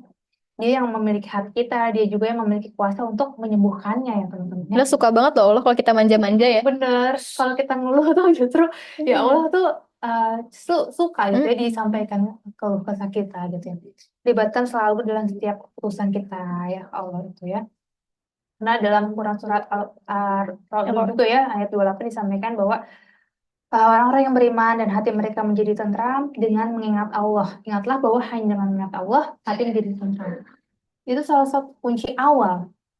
Poin pertama, cerita ke Allah. Jangan di-skip gitu ya. Nah, selanjutnya setelah cerita ke Allah, oh ya, ini masih berkaitan dengan poin ini ya. Jadi banyak loh teman-teman media komunikasi selain berdoa juga ya. Kita baca Al-Quran sama yang. Kadang-kala kita bisa buka secara random. Nah, seringnya adalah itu muncul sesuai dengan permasalahan kita. Suka ada aja gitu yang langsung dapat surat cinta ya. surat cinta dari Allah gitu. Dan beraneka ragam. Dan kalau kita explore Al-Quran luar biasa juga, ada banyak emosi-emosi yang disampaikan dalam Al-Quran. Dan jawabannya juga ada di dalam sana gitu. Kayak misalnya ini anger ya, kemarahan gitu. Dalam Quran surat ke-31 ya. iya, satu ya. Ke ayat ketiga nih Ali Imran ya. Ali Imran ini ya. Al Imran ayat 133 sampai 134 itu dinyatakan bahwa orang-orang yang menahan amarahnya. Jadi kita diminta untuk si emosi marah itu ketika kita tahan amarahnya dan memaafkan kesalahan orang lain itu, maka kita akan ya, itu salah satu bentuk kebaikan kita dan Allah cinta akan perbuatan tersebut gitu. Jadi selalu luar biasa itu loh kalau kita bisa berhasil menahan amarah, mengelola emosi dan memaafkan orang lain juga ya. Iya, ada doanya juga ya, Allahumma adhib ghaizo qalbi. Ya Allah, hapuskanlah rasa marah dari dalam dadaku. Gitu. Ada banyak kayak luar biasa sih Islam. Ada obatnya, ada penjelasannya, semua lengkap. Begitu juga emosi-emosi yang lain ya. Next.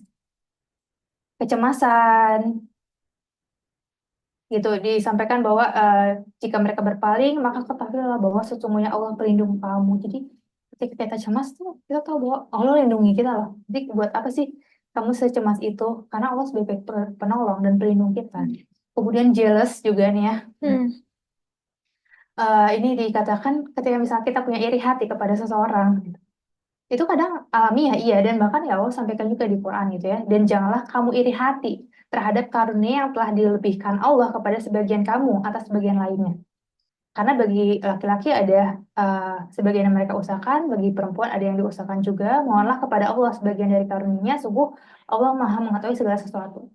Jadi kadang kita tuh sok tahu, berangan-angan, berandai-andai pengen punya kehidupan orang, tapi Allah yang paling tahu bisa menakar itu semua gitu, kebutuhan-kebutuhan kita. Jangan iri tinggi kepada orang lain gitu.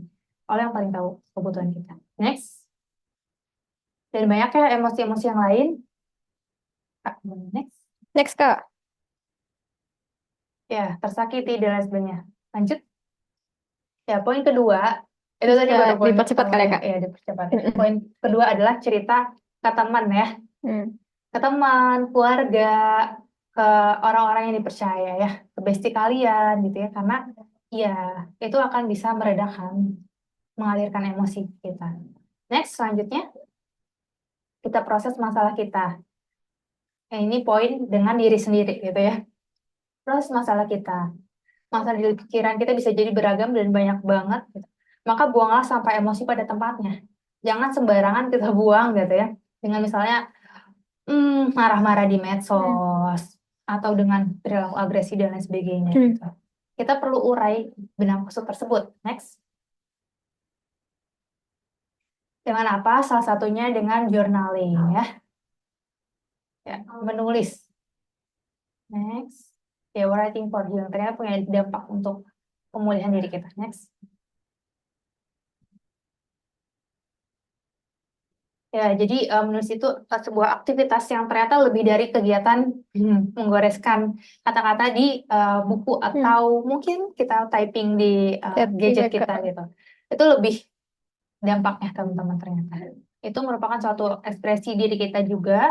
Kemudian ada banyak efek-efek melegakan yang bisa kita peroleh. Karena ketika aktivitas ini dilakukan, selama proses dan outputnya itu ada pemaknaannya, maka kita akan memperoleh efek terapeutik atau penyembuhan. Next.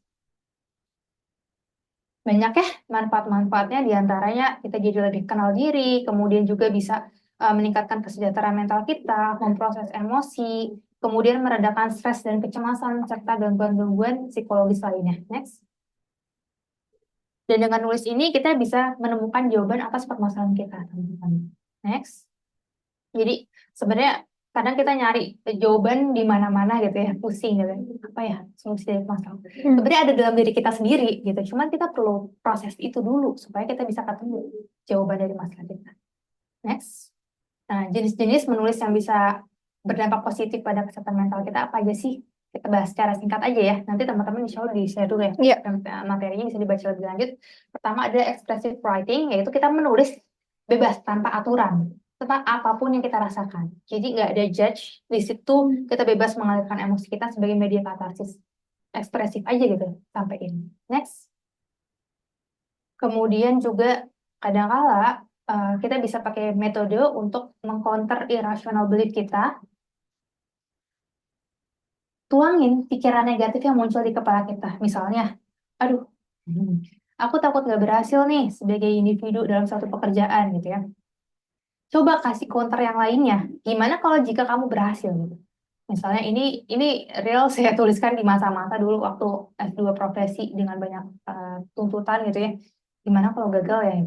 Tapi gimana kalau berhasil? Coba sandingkan dengan counter yang sisi sebaliknya, yang lebih positif. Iya ya. Gimana kalau sebenarnya kamu bisa dan mampu menjalani ini? Gimana kalau misalnya Allah amanahkan ini di kamu karena Allah percaya sama kamu, kemampuan kamu gitu. Dan hanya saja ya kita butuh terus berusaha, bersabar dan meningkatkan kompetensi-kompetensi kita dan lain sebagainya gitu. Nah itu kita perlu counter gitu. Gitu juga misalnya gimana kayaknya dia nggak suka sama aku deh. Kayaknya aku udah benci banyak orang. Gimana kalau sebaliknya? Gimana kalau nggak semua orang itu mau benci kamu? Ada juga kok yang peduli dan tertarik dengan kamu, yang nyaman-nyaman aja berhubungan berrelasi sama kamu gitu. Coba kita sandingkan pikiran negatif itu. Jadi dia valid adanya, tapi perlu kita counter dengan lebih positif. Next. Selanjutnya journaling ini ya. Bisa dilakukan dengan kita mencatat pikiran dan perasaan kita secara teratur. Ini akan sangat membantu kita untuk memahami diri dan emosi kita gitu ya. ada daily journal, Hmm. kemudian bisa juga kalau zaman sekarang visual journaling, Ya. bikin a day in my life, Oh, atau video. story-story gitu ya. Kita rangkum kejadian kita di Hmm. waktu tersebut untuk kita lebih tahu apa sih yang kita alami. Hmm. Next. Atau mood tracker ya. Hmm. Mood tracker untuk kita nangkap emosi apa aja sih mood yang kita rasakan belakangan gitu. Kita warnain secara jujur di hari itu dan kita bisa kenalin. Next. Banyak ya jenis-jenisnya, teman-teman bisa explore. Spiritual journal Hmm. buat mutabaah ya, Ilmiah. muhasabah gitu ya. Hmm. Kemudian afterlife journal biar tahu gitu mendekati kematian. Next. Kemudian the book of yourself. Nah, ini buku tentang diri kamu. Ini Kayak menarik juga autobiografi untuk nggak sih kalau gitu? bisa. Oh, bisa ya. Pokoknya segala informasi yang berkaitan sama diri kita. Hmm. Kenapa? Karena kita tuh dalam segala amal tuh butuh ilmu. Hmm. Begitu juga Betul. tentang diri kita sendiri. Hmm. Pengetahuan, oh aku tuh nggak suka di kayak giniin, oh Hmm. emosi dominanku tuh kayak gini, oh ini loh kalau aku meredakan emosi caranya kayak gini, itu adalah ilmu tentang Hmm. diri kita. Dan next ya kita perlu mengikat ilmu dengan tulisan termasuk ilmu tentang diri kita ini diikat dengan ya tadi jurnal diri kita, Hmm. buku tentang diri kita tadi gitu ya. Karena dengan itu kita jadi tahu, paham, oh aku tuh kayak gini loh karakternya dan segala hal yang berkaitan dengan diri kita. Next. Selanjutnya ada letter for myself, ya ini kayak menulis surat untuk diri kita mengalirkan emosi kita, karena bisa jadi kita tuh sesibuk itu dan jarang untuk komunikasi sama diri kita sendiri, karena sibuk dengan dunia luar, sibuk ngobrol dengan Hmm. orang lain, tapi lupa ngobrol sama diri sendiri. Padahal kuncinya tadi, salah satunya di dalam diri kita bisa jadi kesini. Ini salah satu formatnya, teman-teman bisa screenshot. Jadi intinya kita describe situasi kita, kemudian refleksiin perasaan kita, afirmasi positif. Makasih banyak udah berjuang Ya. sejauh ini. Makasih ya. Jangan lupa buat berterima kasih. Mengapresiasi Karena diri sendiri. iya, kamu udah berjuang tapi nggak diapresiasi itu rasanya sakit. Apalagi sama diri Oh. sendiri. Kemudian juga minta maaf kalau selama ini banyak kesalahan. Kemudian membuat plan selanjutnya apa nih yang akan dilakukan ke depan dan munculin harapan dan motivasi. Next. Nah, ini ya, terakhir, ketika teman-teman sudah mencoba itu, tapi rasanya masih berat gitu ya, mungkin itu adalah titik di mana kita butuh bantuan profesional ya. Hmm. Jadi tadi benar kata Kak yang di awal, datang ke profesional itu bukan aib. Iya dong, enggak dong. Saya pun datang kok ya, di Psikolog pun masa-masa datang ke kuliah psikolog iya. kan. Ya karena memang ya kita butuh orang lain untuk memetakan permasalahan kita. Kita butuh juga untuk merefleksikan tadi ketika memang titik-titik tertentu kita sudah mencoba berbagai ikhtiar tapi belum bisa ketemu jalannya. Nggak apa datang ke profesional. Cara tanda-tandanya apa aja sih? Nah, ketika pertama kita udah sulit regulasi emosi, produktivitas kita berkurang, ada keluhan fisik, nafsu makan, pola tidur menurun, berantakan dan lain sebagainya. Kemudian sulit merasa tenang dan puas dalam aktivitas sehari-hari dan berdampak juga nih pada relasi sosial dalam artian udah banyak orang yang ngeluhin kamu tuh kok makin lama ya makin aneh ya atau makin nyebelin ya gitu dan lain sebagainya. Itu tanda-tanda ya mungkin kita perlu datang ke profesional untuk dikelola lebih lanjut gitu. Next, terakhir ya tadi dengan menulis journaling ini jadi reflektor diri kita ya. Dan tentunya kita perlu hati yang bersih ya teman-teman.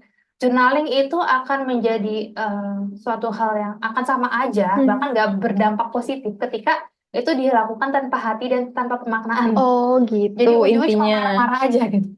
Banyak pasien yang ketika saya kasih tugas, biasanya masih sesi-sesi satu, kasih tugas buat nulis ya permasalahan diri dia. Isinya itu semua ocehan, semua kata kasar gitu, keluar semua di situ. Nah, Tapi mending keluar Kak. Kalau misalnya tiba-tiba blank, itu itu juga PR tuh. PR masalah. Nah, akan jadi bahaya juga ketika itu jadi trigger buat dia akhirnya bertindak yang lebih negatif lagi.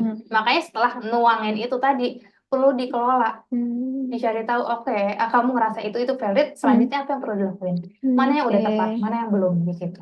Karena banyak juga ya kita temuin jurnal-jurnal peninggalan orang yang udah bunuh diri gitu, nauzubillah gitu ya. Ada kan di medsos juga ya, Di medsos surat-suratnya juga, kayak ya, gitu. surat-surat ya karena tadi dia hanya menuangkan tapi nggak dikelola gitu. Maka kita perlu hati yang bersih untuk bisa mengelola permasalahan kita tangkap hikmah dan apa sih pelajaran yang bisa Allah berikan dari kejadian ini gitu. Nah, ya, next.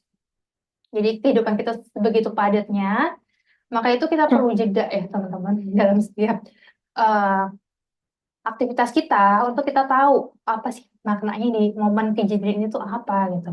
dengan mengingat dan menceritakan kembali kejadian hidup kita, kita akhirnya bisa dealing dengan kejadian tersebut dan juga kita bisa memaknai masa lalu kita tuh dengan lebih baik. Sebagai apa tadi? Sebagai knowledge, ilmu atas diri kita. Benar. Sehingga ilmu tadi kita tangkap, kita bisa memperoleh hikmah gitu. Oh, kayak gini. Yang mana itu akan berguna di kemudian hari ketika kita ketemu case serupa. Oke, aku dulu pernah kayak gini nih, dan yang aku lakuin ini. Dan itu ketika udah ada ilmunya, kita tinggal terapin lagi di case yang mirip-mirip gitu. Seperti itu. Terakhir ya, penutup ya, bahwa setiap emosi itu valid, dirasakan, dan itu merupakan rahmat dari Allah SWT ya teman-teman. Baik itu sedih, senang, marah, takut, dan sebagainya, itu semua rahmat dari Allah. Perlu kita terima, kita validasi. Marah, apakah semuanya buruk? Enggak juga. Ketika kita marah, agama kita diinjak-injak, itu perlu nggak? Marah Perlu. dong.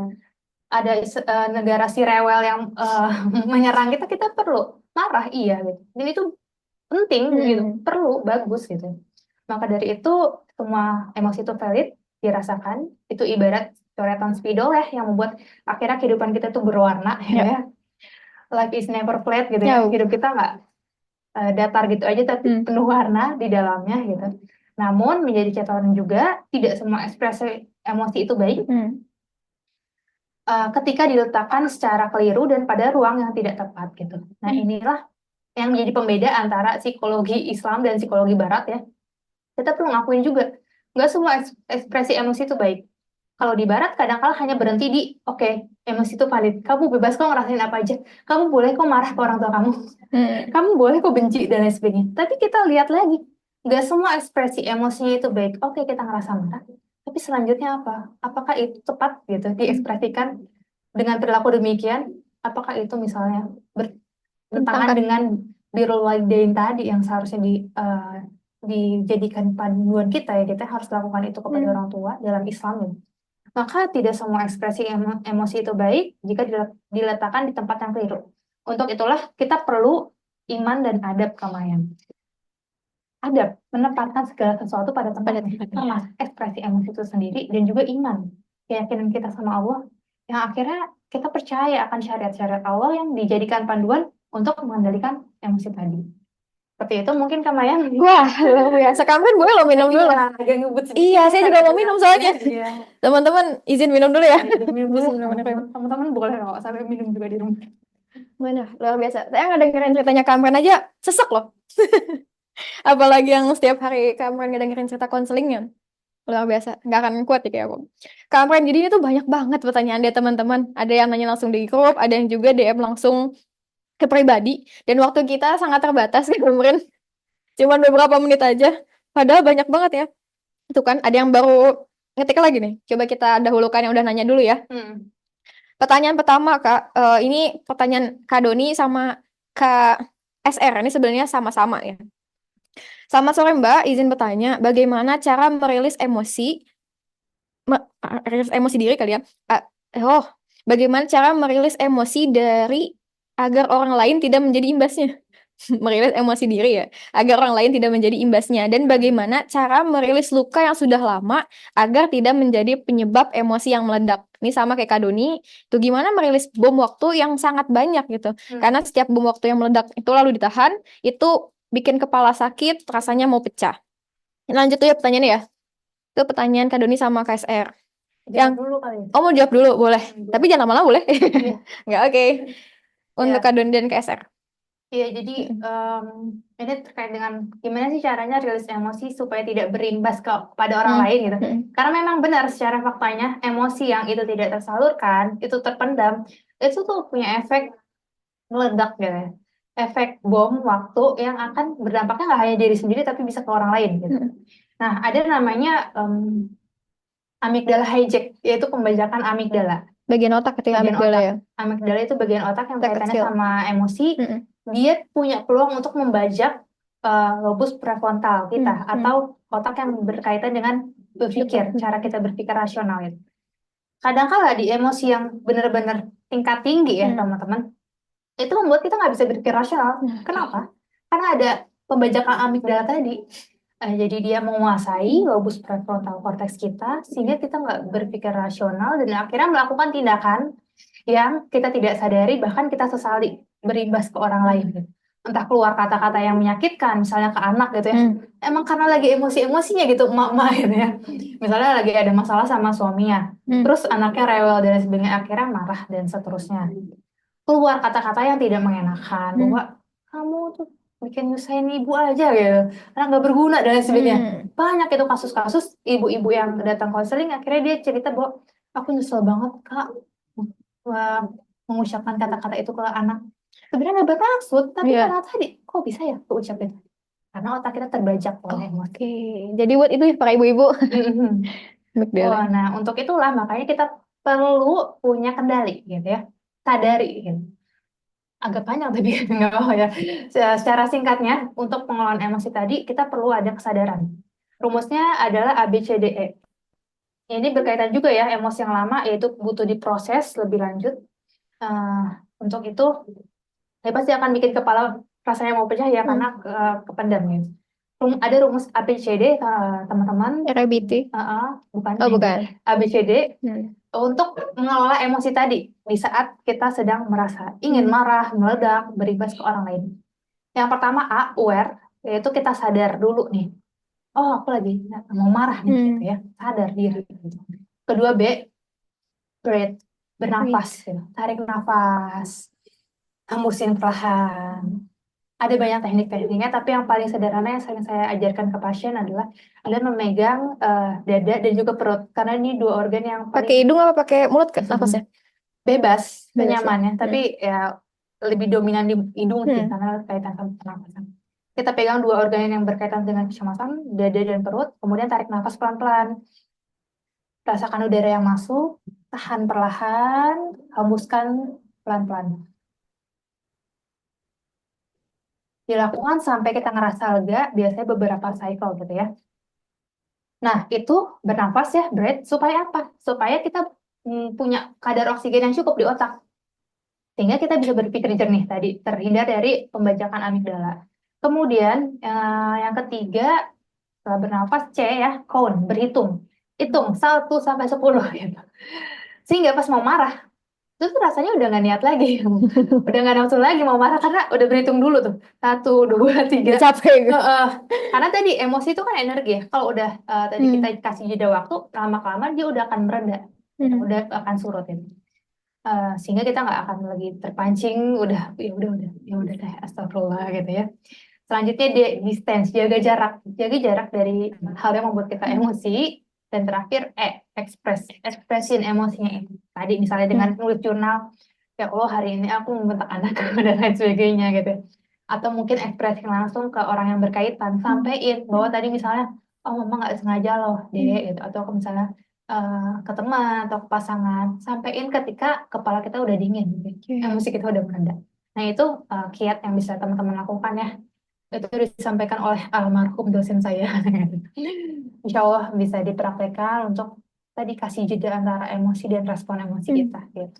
Oke, Kak, lanjut ya. Oke. Bismillah, Kak Amrina. Sedikit cerita, saya besar di keluarga yang jarang sekali mengajak diskusi atau bertanya perasaan dan mengapresiasi rasa atau kegiatan setiap harinya.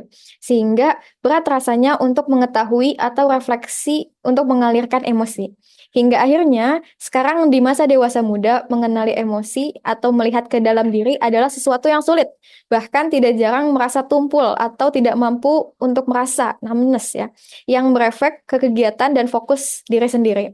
Pertanyaannya, pada kondisi demikian, bagaimana memperbaiki diri untuk memulai mengenali atau aware dengan emosi yang akhirnya bisa melangkah dan berdampak setidaknya untuk diri sendiri? Oke, langsung Kak, pertanyaan selanjutnya ya. Biar mungkin nyambung ya. Kalau Kak izin bertanya, Kak, aku udah punya niat untuk mulai journaling. Aku pengen banget ngeluarin semua emosi ini dalam tulisan. Tapi kenapa ya ketika aku mau nulis, itu tuh malah blank. Tiba-tiba aku nggak punya sesuatu untuk disalurkan. Padahal sebelumnya dalam pikiran itu rasanya campur aduk banget. Segala macam emosi bercampur di situ. Tapi susah banget buat nuangin dalam bentuk tulisan. Ingin bercerita, tapi nggak bisa. Aku harus gimana, Kak? Rasanya beban sekali. Please help me. Ini pertanyaan sangat menjiwai banget ya. Thank you loh, Kak. Ini yang namanya tidak mau disebutkan. Nah, itu dulu deh. Sampai itu mungkin kita sudahi ya pertanyaannya, teman-teman. Ini masih terus berlanjut pertanyaannya. Mungkin nanti kita tampung dulu dan di lain waktu mungkin makan bisa jawab. Oke, Oke, Kak. ya terima kasih banyak pertanyaannya teman-teman, luar biasa, bagus-bagus ya. Bagus ini sebenarnya Iya, aslinya. luar biasa. Jadi ini semua terkait dengan emosi tadi ya. Eh, Pertanyaan kedua, gimana nih Kak kalau aku misalnya lahir di keluarga yang memang nggak terbiasa buat diskusi, nggak biasa untuk membicarakan emosi gitu. Itu Nggak jadi suatu hal mengapresiasi. yang aneh gitu. Nggak diapresiasi juga dan lain sebagainya. Sehingga bagi dia ngomongin emosi, cinta, apalah segala macamnya itu suatu hal yang aneh gitu ya. eh Sehingga terasanya em, sulit gitu untuk bisa tahu emosi kita, terus juga kadang terasa tumpul. It's okay gitu ya. Jadi kita semua pasti akan berangkat dari kondisi latar belakang yang berbeda-beda. Kamu yang punya latar belakangnya sendiri, saya punya latar belakang keluarga sendiri, teman-teman juga yang bertanya pasti historinya tuh macam-macam gitu ya. Dan memang nggak semua keluarga itu adalah keluarga cemara ya teman-teman. Gak semua kita dilahirkan dengan seperti itu dan itu oke nggak apa-apa. Kita terima kondisi tersebut dalam artian yaitu kondisi diri kita gitu. Setiap kita punya aspek-aspek dalam kehidupannya. Tadi ketika emosi itu rasanya tumpul Kak, eh, lebih susah gitu. Ya nggak apa-apa, kita akuin. Justru bagus ketika kamu ngakuin bahwa itu sulit. Tapi tadi sulit itu bukan berarti nggak bisa. Tetap bisa, cuman lebih PR memang, lebih butuh energi, lebih butuh usaha untuk ngelakuinnya. Karena tadi nggak terbiasa. Bisa tuh karena biasa. Maka untuk kita yang terlahir dengan latar belakang yang seperti itu, keluarga dingin dan seterusnya gitu ya, kita perlu belajar itu. Belajar skill itu, kemampuan mengasah emosi, empati ke orang lain, mengenali emosi diri dan lain sebagainya. Gak apa-apa, belajar step by step, perlahan. Ada sebagian orang yang mungkin di dalam kemampuan emosinya itu udah bagus. Karena latar belakangnya tadi udah oke, tapi di diri kita yang masih kurang ini, eh itu menjadi langkah yang bagus ketika kamu sadarin. Yang berarti butuh apa? Butuh latihannya lebih banyak dibanding orang yang udah bagus di aspek tersebut gitu. Mungkin orang yang punya keluarga cemara nggak sesulit itu dalam hal emosional. Tapi bagi kamu jadi lebih sulit. Yang berarti kamu latihannya, belajarnya, datang ke webinar semacam ininya harus lebih lebih rajin lagi gitu. Karena itu tantangan buat kamu gitu kan ya.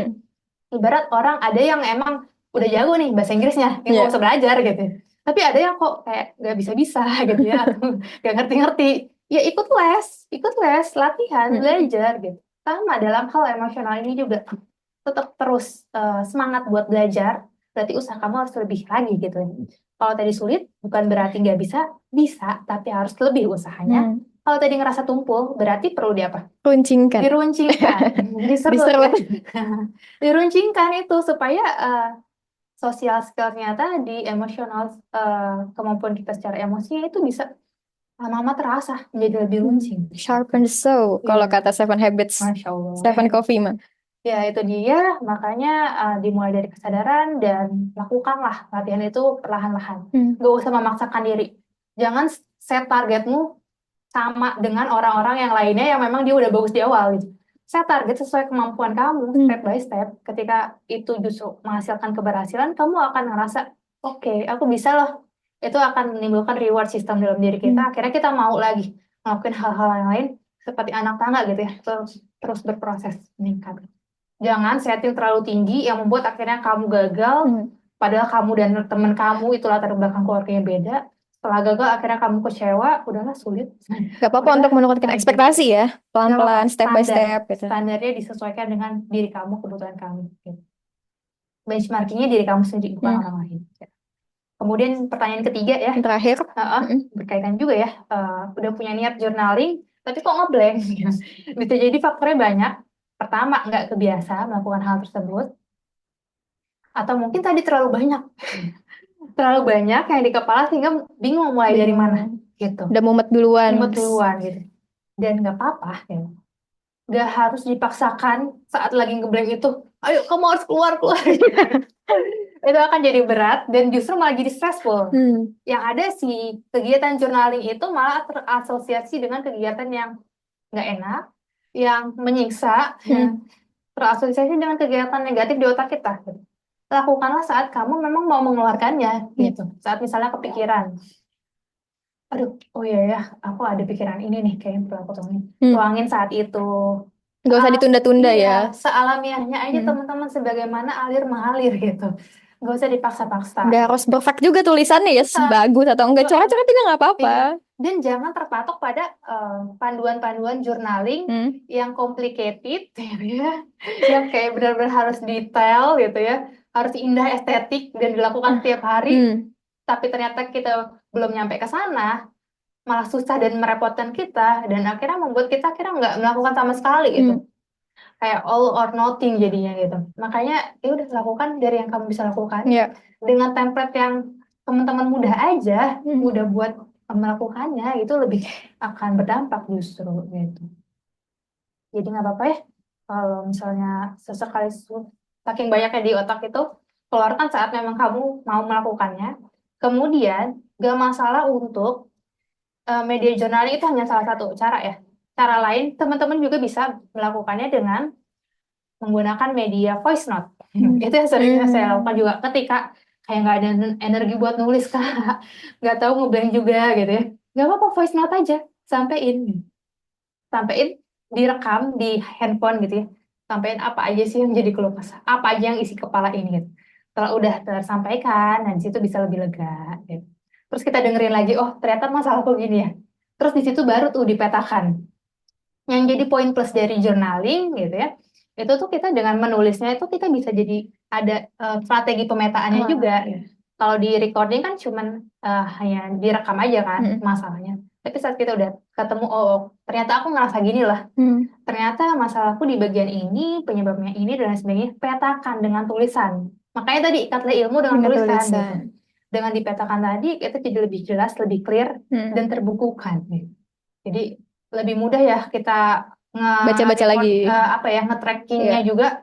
Oke, ini di buku kan lebih tergambar dibanding kalau tadi recording ngedengerinnya lama bun ya, lebih Iya, lama, Bun. lebih capek, dan Terus nggak tahu filenya hilang, kemana. Bun. Iya bun, terus besar juga ya gitu. Jadi nggak apa-apa, sekreatifnya teman-teman aja. Oke. Seperti ini. Udah ya, Kak? Udah. Oh, alhamdulillah luar biasa, teman-teman. Dari 3 pertanyaan itu kayaknya udah kemana-mana juga ya jawabannya. Dan buat tadi yang teman-teman udah nanya di room chat, tapi belum terjawab, insya Allah akan kita rekap dan akan dijawab di lain kesempatan. Nah, sebelum kita tutup, Kamren, ada info-info yang ingin kami sampaikan. Boleh Kakak Admin diputarkan slide-nya? Ada info apa setelah ini? Oke, tadi udah kita tanya jawab dan diskusi. Nah, ini maksudku tadi. Kalau kata Ed Gitaf kan berhenti di aku saja. Kalau ini ilmu ini jangan berhenti di aku saja, harus di-sharing juga. Jadi kami tim Identiverse sedang mengajak teman-teman untuk sharing agenda. Kali ini, insight hari ini itu di media sosial teman-teman, mau itu WhatsApp, mau itu story IG, mau itu di feed gitu ya. Cuman kalau di WhatsApp kan kita nggak bisa ngedetect, nggak nge-save nomornya juga gitu. Bisa teman-teman buat itu di Instagram, kemudian di tag Identiverse, kemudian Rumah Pelajar ID, dan Kak Amrina. Kak Amrina mau di tag? Boleh ya, kayak gitu. Lihat juga ya. Oh betul. Nanti untuk story atau feed terbaik itu akan kami dikasih hadiah, Kak. Hadiahnya apa? Itu hadiahnya journaling juga yang akan disiapkan, buku ya. Journaling book yang akan disediakan sama RPPI, kayak gitu, luar biasa. Info selanjutnya, itu pertama ya, tadi terkait insight hari ini. Di post di IG. Yang kedua, kami juga menawarkan journaling, Kak. Kita ada journalingnya, journaling anak Soli dan Soliha. Ini yang buat yang pekan lalu sebenarnya, 2 pekan lalu gitu. Buat anak-anak yang mau mulai latihan menulis, itu kita sediakan. Oh, sweet ya gitu. Nah, buat yang remaja udah dewasa gitu, kita menyiapkan juga sebenarnya self love buat diri sendiri gitu. Ada 2 versi, cuman mungkin di PPT ini tidak ditampilkan. Nanti mungkin info itu akan disampaikan ke grup WhatsApp-nya. Jadi teman-teman yang belum dapat jawabannya itu bisa jangan di live ya, jangan di live dari grupnya gitu, akan disampaikan. Itu akan bisa menghubungi adminnya untuk pemesanannya. Harganya berapa, Kak? Nah, nanti coba kita cek di grup ya. Gitu. Nggak di bawah 100.000 kok, nggak mahal insya Allah. Dan keuntungan dari program ini, journaling book ini, itu akan didonasikan ke Palestina. Jadi RPPI dan Identiverse tidak sama sekali mengambil keuntungan Kamrina gitu ya. Langsung didonasikan ke teman-teman kita di Palestina insya Allah. Nah, karena tadi donasinya diinfakkan ke Palestina, kita juga membuka peluang bagi teman-teman yang ingin berinfak gitu ya. Tadi kan ada aksi, ada donasi, ada pray gitu ya, cara-cara yang bisa kita lakukan. Bagi teman-teman yang mau berdonasi, ini ada rekeningnya Kak Konita Hafizoh. Teman-teman mungkin bisa screenshot dulu gitu untuk nanti mengirim ke rekening BSI-nya. Dan jangan lupa konfirmasi ke Kak Konita jika sudah mengirim gitu. Insya Allah akan kami sampaikan langsung ke lembaga kepalestinaannya. Nah, itu apa terakhir Kak? Ada apa ya? Apakah sudah selesai infonya? Sudah ya sepertinya ya. Sudah. Gitu. Jadi luar biasa banget agenda hari ini Kak Amrin. Mm-mm. Aku memang kalau lagi stres banget itu suka ngejurnal. Jadi di rumah tuh banyak buku-buku tuh isinya curhatan semua gitu. Karena orang tua aku yang nggak peduli juga, bukan nggak peduli ya, nggak kepo, menjaga privasiku gitu. Jadi nggak dibacain dan aku sepuasnya menulis. Dan karena teknologi semakin canggih, jadi Iya. bisa di mana aja juga ya ngetik tulisannya. Dan dari journaling itu aku merasa lebih fresh, lebih tenang, pikiran tenang gitu. Dan ditambah aku ke psikolog juga untuk menanyakan kira-kira emosiku tuh kayak gimana sih gitu. Dan dikasih tahu banyak ilmu yang aku bisa dapetin dari beliau.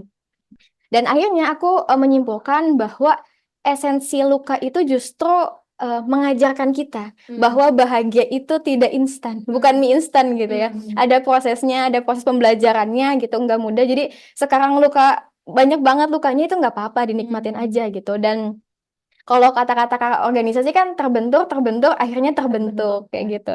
Jadi dinikmatin aja bahwa benturan luka itu justru yang akhirnya membuat kita semakin kuat.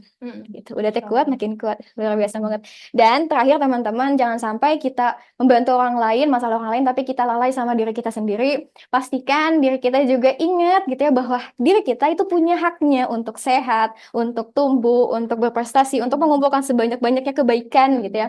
Dengan agenda ini, banyak juga peluang akhirnya bisa teman-teman lakukan. Dan Gitu. mungkin catatan juga tadi Kak Maya untuk Iya. kayak tadi salah satu penanya juga ya, Mm-mm. sebelum itu menjadi suatu bom waktu yang akan meledak gitu, maka ya tadi nggak apa-apa untuk minta bantuan profesional gitu. Iya. Apalagi saat udah tertumpuk, udah tahu nih mudah meledak gitu. Nah, itu butuh diurai satu persatu gitu ya, Iya. satu persatu, butuh kesabaran juga benar tadi kata Kak Mm-mm. Mayang ya, untuk menjemput kebahagiaan itu tadi. Betul. Kayaknya Kak Marina tuh kemarin punya quotes ya. Quotes-nya itu kata-kata bisa menghasilkan luka, namun kata-kata juga bisa menyembuhkan duka. Asik. Itu Amrina Husna Salimah 2 minggu lalu. Jadi ya mungkin di sini nggak ada ya, nggak ditampilkan ya. Iya, karena udah banyak tadi Karena udah juga. banyak. Jadi buat teman-teman yang mau record agenda 2 minggu lalu, itu bisa mengunjungi media sosialnya Identiverse gitu. Ada di YouTube kami juga, Identiverse pakai Y, Identiverse gitu. Jangan lupa follow dan subscribe. Buat teman-teman yang belum subscribe dan follow, itu bisa mulai dari sekarang. Oke, terima kasih teman-teman. Alhamdulillah agenda sudah berjalan dengan baik. Insya Allah mendapatkan insight-insight yang luar biasa. Selesai agenda ini, teman-teman insya Allah bisa lebih tenang, lebih mulai, bisa menuliskan walaupun satu kata. Kayak gitu. Sampai bertemu di agenda berikutnya. Insya Allah kita akan melaksanakan agenda yang offline, gitu. Sekarang online, 2 pekan ini online. Nanti kita akan mengagendakan agenda offline. Tempatnya di hutan-hutan, kita langsung turun ke alam, kita grounding dengan pohon-pohon, mungkin bisa meluk-meluk pohon gitu ya, bisa curhat di sana, gitu. Nanti akan ada pemandunya juga, seorang psikolog gitu. Jadi buat teman-teman yang masih kepo dengan agendanya, jangan left group dulu gitu. Terima kasih teman-teman, sampai berjumpa di agenda selanjutnya. Assalamualaikum warahmatullahi wabarakatuh. Bye-bye. Terima kasih, selamat menaikkan ibadah salat maghrib bagi yang menjalankan. Makasih Kak Maya. Kasih salam dulu. Ya Allah, luar biasa.